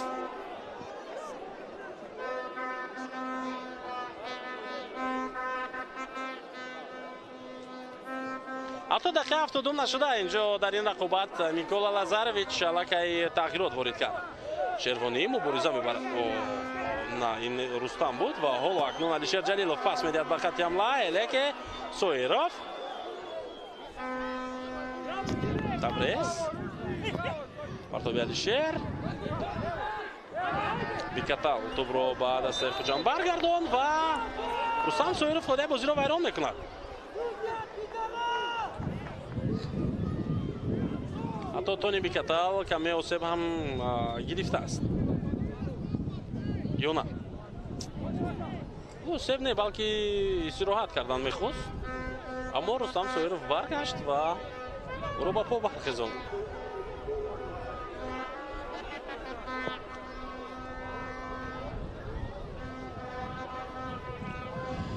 рақобат дар марказ. то ба хатти ҳуҷум Элеке ба тӯб намерасад. иштибоҳи навбатии бозингари Истиқлол Эҳсони Панҷшанбе дар он ҳолат тӯбро аз даст дод. Сангинбоев Эҳсон дигар бора тавонист ки тӯбро баргардонад ба дастаи худ. паси Иван Новоселец ба дарвозабон. хуб, дар ҳайати эҳтиётии Истиқлол гуфтем ки киё ҳастанд ва дар ҳайати эҳтиётии дастаи Хуҷанд бояд бигӯем ки бозингарон хеле зиёданд, махсусан Алишер Баротов аст онҷо ҳамлаи навбатии Истиқлол идома меёбад. Рустам Соиров паси ӯ, аммо Фирдавс Абдусалимов ба ҷаримагоҳ омад, аммо тӯбро зада аз майдон берун кард.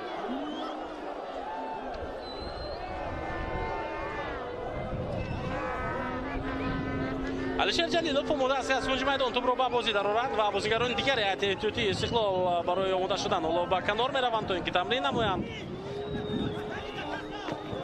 Ҷалилов партоби ӯ дарвозабон ба пеш омад. Сафармат Ғафоров ва тӯбро бартараф кард. Сангинбоев ҳуҷуми Хуҷанд метавонад оғоз гардад,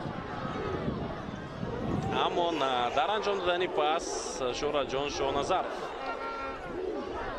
иштибоҳ кард ва тӯбро аз даст додан бозингарони Хуҷанд.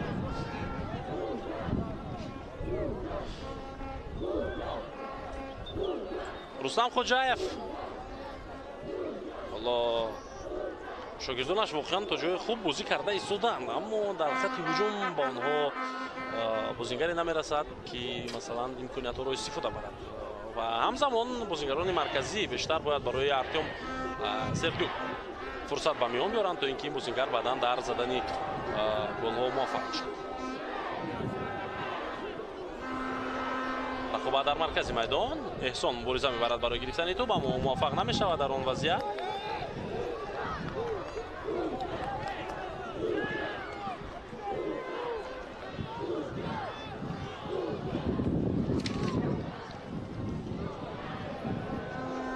эҳсони панҷшанбе, эҳсон бобоев тӯбро аз назди ҳамноми худ мегирад. Капитани дастаи Хуҷанд. ҳоло як бархурди дигар хеле сахт дар марказ. Рустам Соиров сад гузошт барои бозингари дастаи Хуҷанд, Фирдавс Абдусалимов.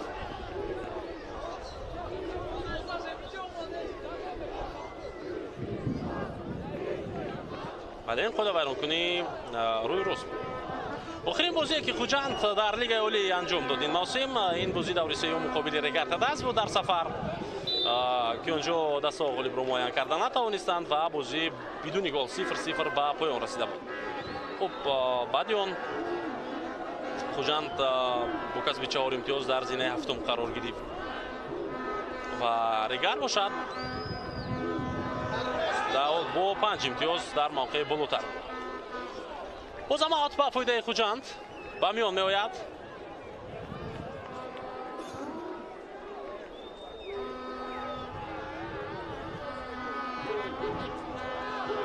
зарбаи навбатӣ аз масофаи дур ҷониби дарозаи Истиқлол, вале ин зарбаи рост набуд ва тӯб аз дароза ҳатто хеле баланд рафт. акнун тағйирот мешавад дар ҳайати дастаи Хуҷанд. бозингари шумораи 17 аз майдон гирифта мешавад. ҳоло дӯстони арҷманд, ин бозингар исломҷон Тошпулатов аст ва ба ҷои ӯ бозингари рақами 11 вориди рақобат мешавад. Ҷумабой Аҳмадзода. дастбанди капитанӣ ба Аҳмадзода дода мешавад. ҳоло зарбони дастаи Хуҷанд дар хати дифои ин даста бозиро идома хоҳад дод. ӯ ба хати дифоъ мегузарад. ҳуҷуми навбатии Хуҷандро мебинем ки оғоз мегардад. Фирдавс бо тӯб қарор дорад, ду нафарро фиреб дод. тавонист ки тӯбро дар ихтиёри дастааш нигоҳ дорад. эҳсон Бобоев, паси ӯ Аҳмадзода, партоби навбатӣ наметавонад дуруст пас дода. Аҳмадзода дар ин вазъият. эҳсон Бобоев бозам пас ба Фирдавс Абдусалимов.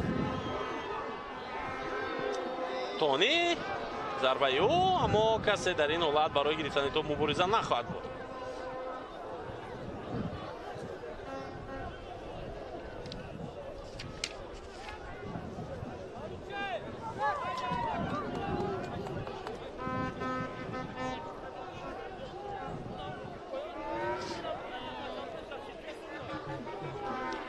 понздаҳ дақиқа дигар то поёни вақти асосии бозӣ боқӣ мемонад. ҳисоб ҳамон 0-1 ба фоидаи Истиқлол аст.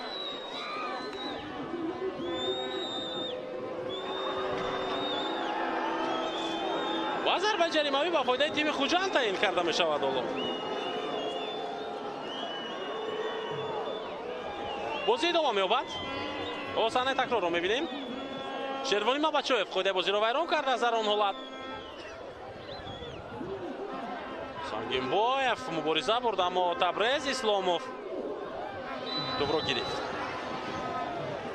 акнун дар ин вазъият муқобили Алишер Ҷалилов Сердюк хато бозӣ мекунад.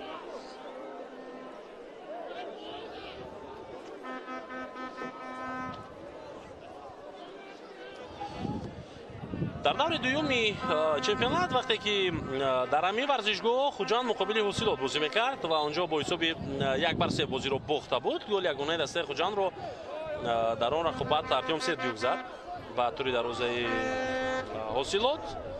он ҳам вақте ки бо ҳисоби 3-0 онҳо ба шикаст рӯбарӯ мешуданд. голи ягонаи Хуҷандро зад, голи Шарфшиканро ва бо ҳисоби 1-3 дар ниҳоят бозӣ ба поён расид. аммо пештар аз ин дар даври аввал тими Хуҷанд муқобили дастаи Эсхата бозӣ карда буд ва дар даври аввал Хуҷанд пирӯз шуда буд дар дерби Хуҷанд. Қурбонов муаллифи голи аввали ин даста буд ва Сердюк дар он рақобат ҳам дар дақиқаи 88 гол зада буд. Яъне ӯ дар дақиқаи 82 манехтараш. Аллакай дар ҳисоби худ дар ин мавсим 2 гол дорад ва агар ҷиддитар бигирем корро, ин бозингар ҳоло беҳтарин голзан дар ҳайати Хуҷанд бо 2 гол аст. Пас аз 3 давр ва аллакай даври чаҳорум қариб ки ба поён мерасад. Топ дар ихтиёри бозингарони Хуҷанд. Фирдавс Абдусалимов пас ҳоло ба ақиб анҷом дода мешавад.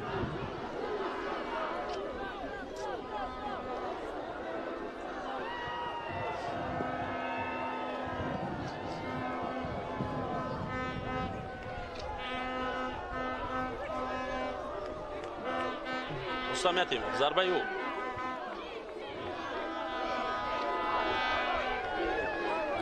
Бобоев.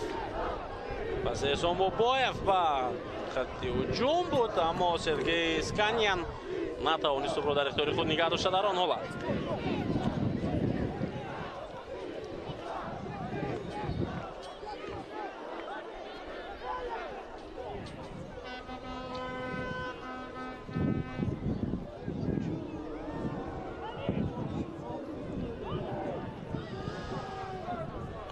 Тӯб дар ихтиёри бозингарони Хуҷанд.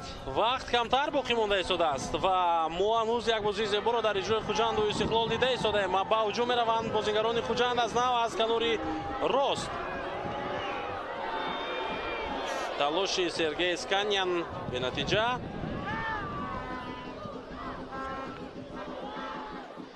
Фахриддин Ахтамов тавонист ӯро дар ихтиёри дастааш нигоҳ дорад, аммо иштибоҳи навбатӣ аз ҷониби бозингари дигари ин даста ва футболбозони Истиқлол тӯбро дар ихтиёри худ мегирад.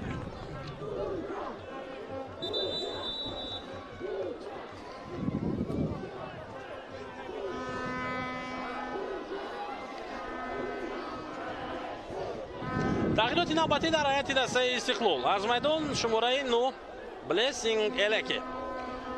яке аз бозингароне ки ин мавсим метавонад барои унвони беҳтарин нишонзан мубориза барад гирифта мешавад.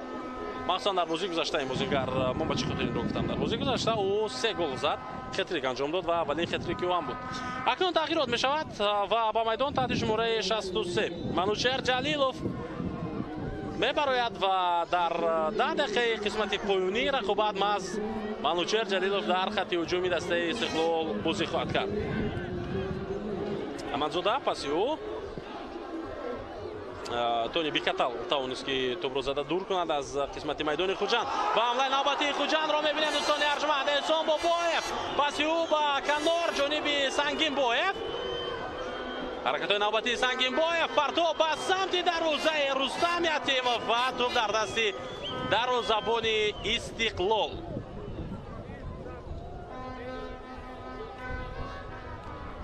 фурсати хуб буд барои Буирҷон Сангинбоев ки партоб кунад ба самти ҳамдастаояш, аммо ӯ дар ҳоле буд ки бозингари Истиқлол аллакай ба ӯ фишор меовард ва партоб кард, дарвозабон тӯбро гирифт.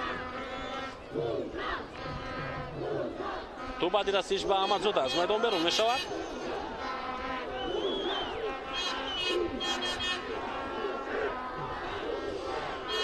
аз ҳайати эҳтиётии дастаи Хуҷанд 2 бозингари дигар омода мешаванд барои ба бозӣ омадан. бозингари шумораи 22 ҳоло Ҷасур Қурбонов метавонад ба майдон биёяд ва бозингари дигар таҳти шумораи 29 Азизбек Далиев ҳамлаи Истиқлолро бартараф мекунад. дар ин ҳолат Фахриддин Ахтамов ва зарбаи кунҷӣ барои дастаи Истиқлол ҳоло таъин карда мешавад.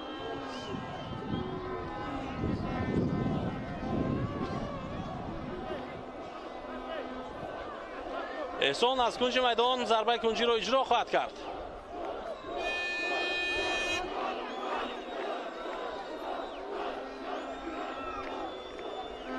партоби эҳсон хеле баланд. ин ҳолатро Тони Бикатал бартараф мекунад, ҳарчанд Иван Новоселов дар он ҳолат талош дошт. Қараев муборизаи ӯ. эҳсон Шервони Мабадшоев партоби ӯ ба ҷаримакор Рустам Соеров барояш фурсат додан нашуд баъди задани зарба.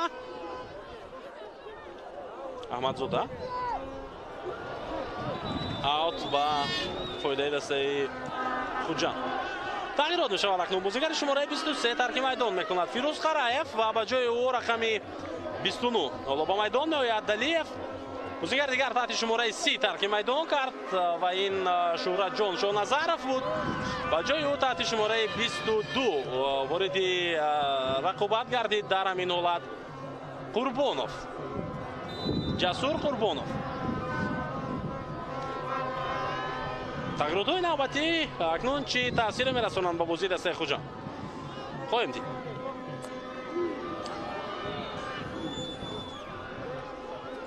Эҳсон Бобоев имрӯз дар маркази майдон то ҷое то ҳадди тавон мубориза бурд ва дар бисёре аз ҳолатҳо тӯбро хуб идора карда тавонист. Артём Сердюк дар ҷаримагоҳ аз пой меафтад ва бозии идома хоҳад ёфт. эътирози мухлисони дастаи Хуҷанд хеле зиёд мешавад. Манучер Ҷалилов бо тӯб метавонад аксҳамлаи дастаашро боз намояд. на бозигарони Истиқлол тӯбро аз даст доданд. Мадзода пасиё бақӣ Фахриддин Аҳтамов тӯбро ба самти Бикатал равон кард. Сердюк ба по бармехезад.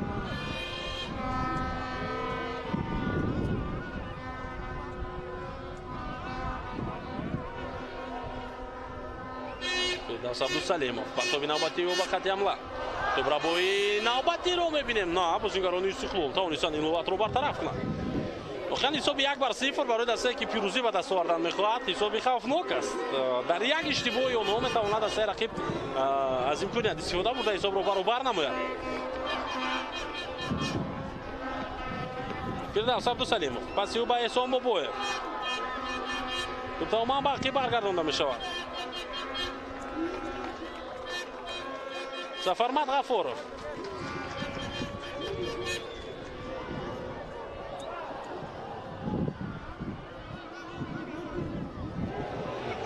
дар ин ҳолат чӣ кор мекунад бозигаре ки навакак ба майдон омад? Ҷасур Қурбонов ҳоло маъзум мехоҳад ҳамларо идома бидиҳад. Аҳтам Назаров аз пой афтид вале Қурбонов тавонист тӯбро дар ихтиёри Хуҷанд нигоҳ дорад. Аҳмадзода паси ӯ идомаи ҳуҷуми дастаи Хуҷандро мебинем. бозигари Хуҷанд аз по афтид ва довар бозам ишора мекунад ки ба по бархезанд. вале Аҳтам Назаров ҳолаташ ҷиддӣ ва чашм мерасад. Илшод Мусиев ёвари сармураббии дастаи Истиқлол ва Никола Лазарович худи сармураббӣ таҳлил мекунам фикр мекунам он ҳолатро. Аҳтам Назаров дигар бозиро идома додан наметавонад бо эҳтимоли зиёд. дар қисми аввал ҳамон як ҳолати то ҷое ногвор дошт. аммо баъди танаффус мо дидем ки тавонист бозиро то ин ҷо хуб идома бидиҳад.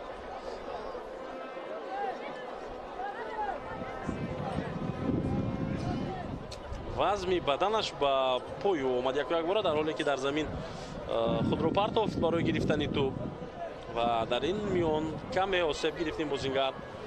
хуб мо умедвор мешавем ки Аҳтам Назаров ҳарчи зудтар бармегардад ба майдон ва умуман ин осеби ӯ ҷиддӣ нахоҳад буд.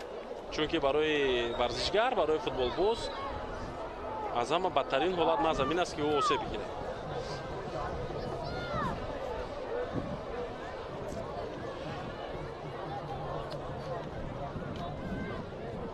вазъияти ӯ аз ҷониби духтурони дастаи Истиқлол ҳоло муайян карда мешавад. дақиқа 86-уми рақобат қариб ки тамом мешавад. ҳамон ҳисоб 0-1 ба фоидаи Истиқлол ва рақобат идома меёбад. боз шояд дар 3 дақиқаи вақти асосӣ ва баъдан 4 ё ин ки 5 дақиқаи дигаре ки довар илова мекунад. аз ҳайати эҳтиётӣ Истиқлол бозингари дигар омода мегардад барои ба майдон баромадан. ва ин таҳти шумораи 4 Лукич Славко аст ки баъди чанд лаҳза ба майдон хоҳад омад ва ӯ бозингари хати ҳимоя аст. мас шояд ӯ Аҳтам Назаровро иваз кунад. Эҳсон Бобоев ба Ҷураев ба Ҷасур Қурбонов дар он ҳолат аниқтараш. Шервонӣ Қасима Бачоев бақӣ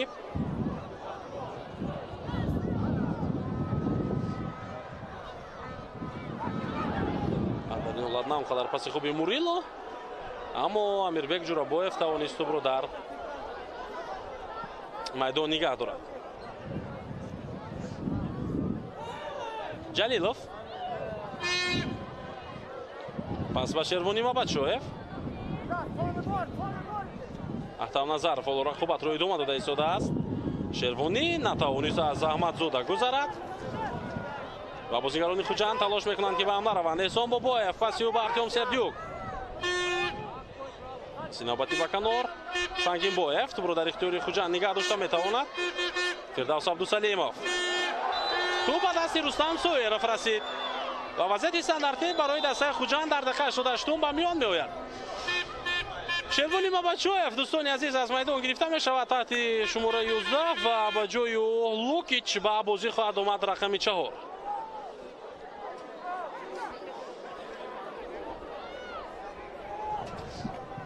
Лукич дар хати дифоъ бозӣ мекунад ба ҷои ҳамлагар. яъне оло дар хати дифоъ мавқеи худро мустаҳкамтар кардани аст Истиқлол барои нигаҳ доштани ин бартарие ки ӯ дорад.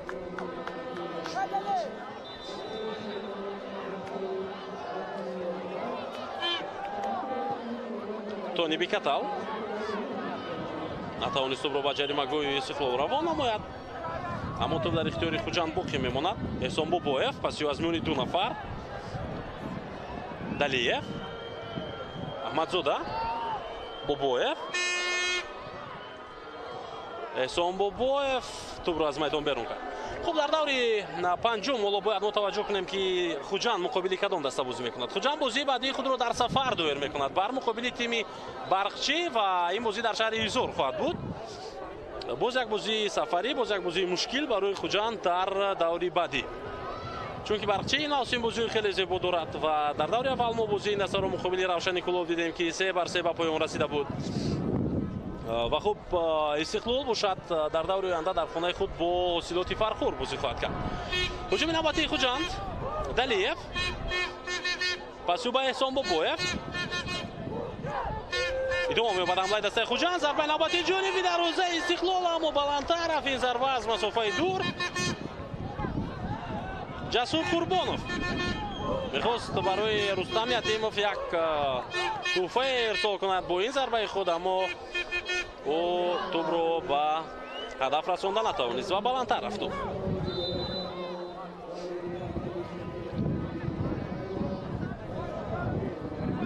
охирин сониҳаҳои вақти асосии бозӣ ҳоло идома дорад.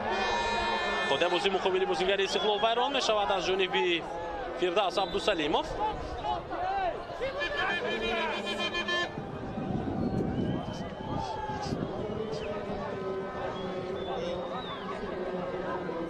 таваҷҷӯҳ мекунем ба вазъияте ки ба миён омад. инҷо Рустам Хуҷаев сармураббии Хуҷанд норӯзӣ аст аз ин ҳолати ба миён омада, вале дар ҳоле ки дастаат ба бохт рӯбарӯ мешавад, дигар ҷуз ин ҳолати дигаре наметавонад барои ту ба миён биёяд. саҳнаи такрорро мебинем. Фирдавс Абдусалимов бо даст ба рӯи Табрез Исломов зарба зад дар он ҳолат. бале довар ин саҳнаро аз наздик медид. Абдулло Давлатов. 6 дақиқа илова шуд ба вақти асосии бозӣ ва дастаҳо фурсат доранд ки 6 дақиқаи дигар бозӣ кунанд.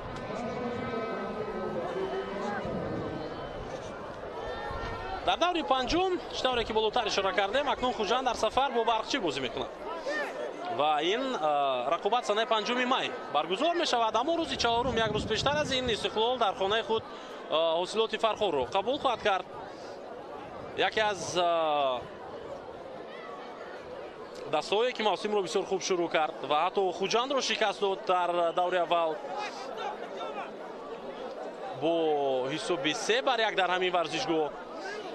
яъне моро дар даври оянда чанд бозии ҷолиби дигар дар пеш интизор аст, махсусан бозии Истиқлолу ҳосилотро мо яке аз чунин рақобатҳо гуфта метавонем. баъдан худи Хуҷанд бо Барқчӣ яке аз бозиҳои ҷолиби дигар мешавад дар даври панҷум ва онҷо Равшан боиса Равшан бозӣ мекунад, дастаи Артеш бо Вахш, Регарта даст бо Эсхата, Паншер бошад бо Куктош.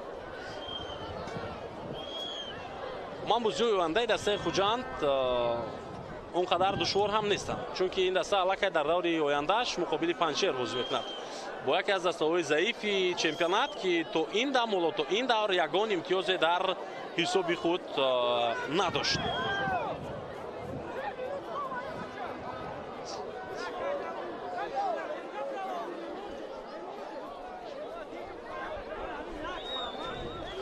تبریز با پو برمیخیزد.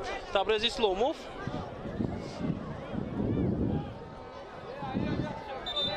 ما همون حالت رو دیگر در نوارهای تکراری میبینیم. فردوس عبدالسلیموف با دست ضربه زد با رنج خود و حالا دختران دسته استقلال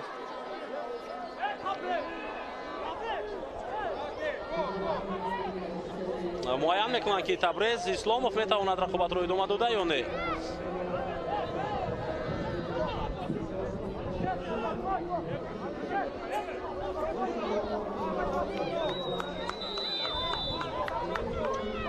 алишер ҷалилов ва боз як бозингари дигар лукич ду нафар дар назди туп қарор доранд. табрез исломов омода мешавад барои баргаштан ба майдон.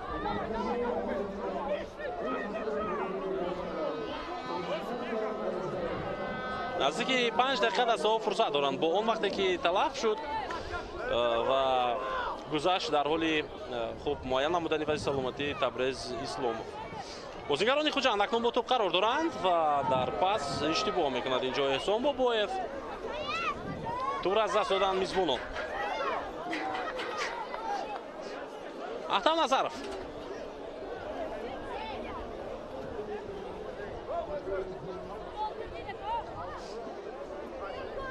тупро зад ва бозӣ медарорад назаров. аут ба фоидаи истиқлол.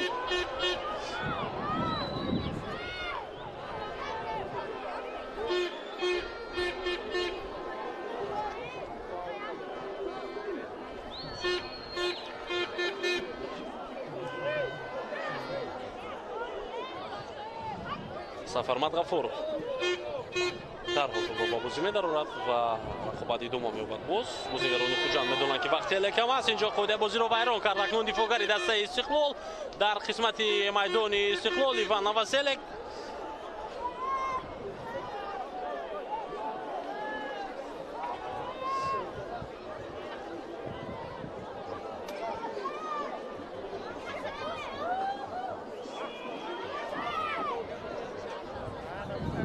сана такрорро бубинем.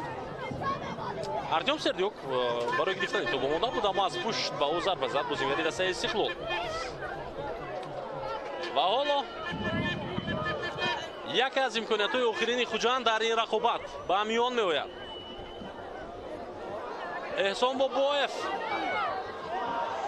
шояд инҷо тӯбро ба бозӣ дарорад.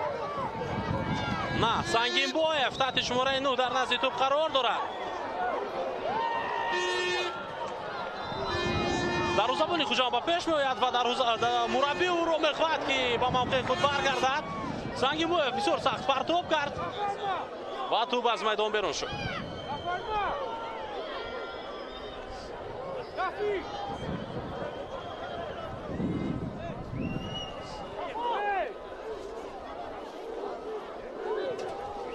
рустам ятимов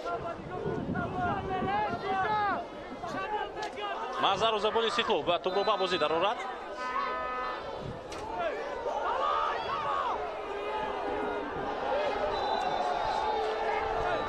довар корти зар нишон медиҳад ба рустам ятимов барои кашол додани вақт.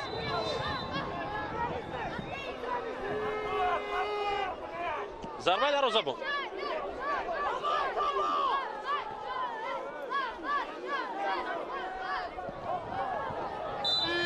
аут ба фоидаи хуҷанд. ҳоло як ё ду дақиқаи дигар бозам имкон хоҳад дод довар барои идома додани бозӣ.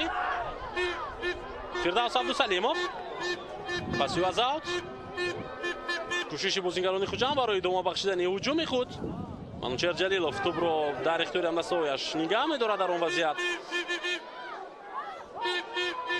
сангинбоев натавонист ки ба тӯб бирасад, чунки лукич пешдастӣ кард дар он ҳолат. айни ҳол дар ҷадвали онлайн тими истиқлол ба зинаи аввал баромадааст бо касби 12 имтиёз.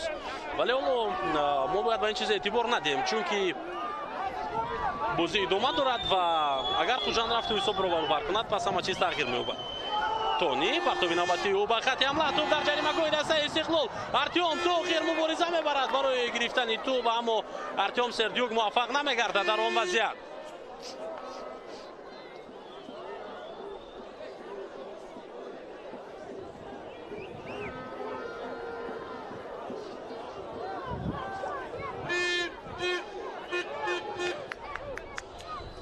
Рустам Ятимов зарбаи навбатии ӯ.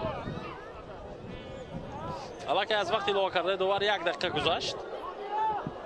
Аҳмадзода паси ӯ аз аут. ҳанӯз довар иҷоза медиҳад ки дастаҳо бозиро идома бидиҳанд. Тони зарбаи навбатии ӯ ба хати ҳуҷуми дастаи Хуҷанд. Василик тавонист ки дар ин вазъият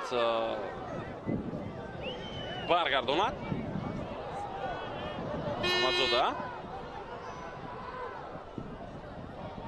топро дар ихтиёри худ нигоҳ дошта натавонистим бозингар ва то фоидаи бозӣ вайрон шуд. муқобили бозингари на инҷо довар ишора мекунад ки аут аст ба фоидаи дастаи Истиқлол. Атам Назаров партофти ӯ аз аут.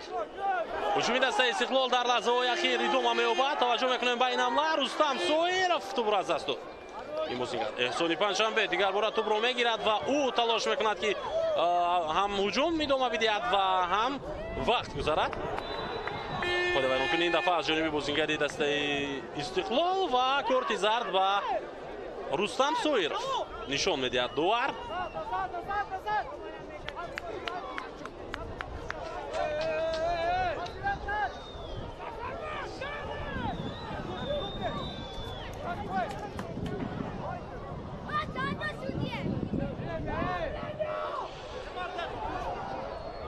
яке аз ҳамлаҳои охирини дастаи Хуҷандро мебинем. партоб мешавад ба самти ҷарима гуфт ва туп аз майдон берун мегардад. бале акнун Абдулло Давлатов садои хуштаки худро ин дафъа баланд мекунад ва ба маркази майдон ишора менамояд.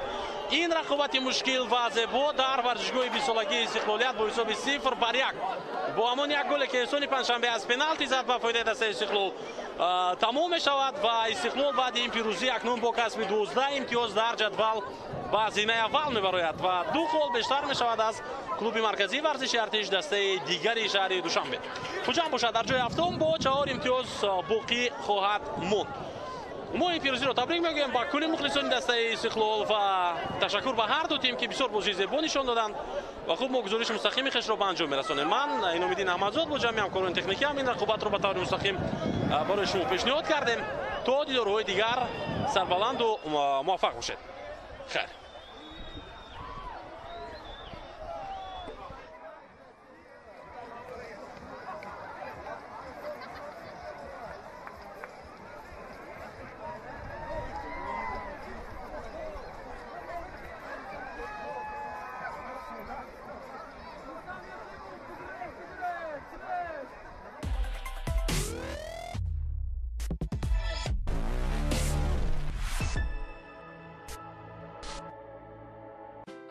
дар тиле калон сабзавоти бо тароват, гӯшти мурғи бо лаззат ҳамроҳ бо картошкаи фри тиллоӣ мегарол баргашт. шитобед ба KFC. салом тамошобинони азиз, тӯҳфаҳои арзишманд аз ширкати Лотои Миллӣ.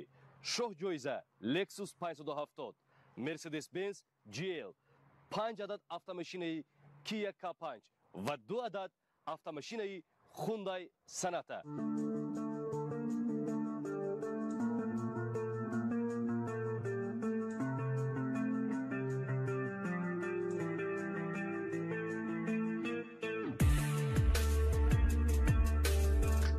барои соҳиби ин тӯҳфаҳо гардидан шумо имкон доред ки аз нуқтаҳои чиптафурӯшии Лотои Миллӣ дар тамоми қалъаҳои ҷумҳурии Тоҷикистон ҳамин гуна чиптаҳоро ҳамагӣ бо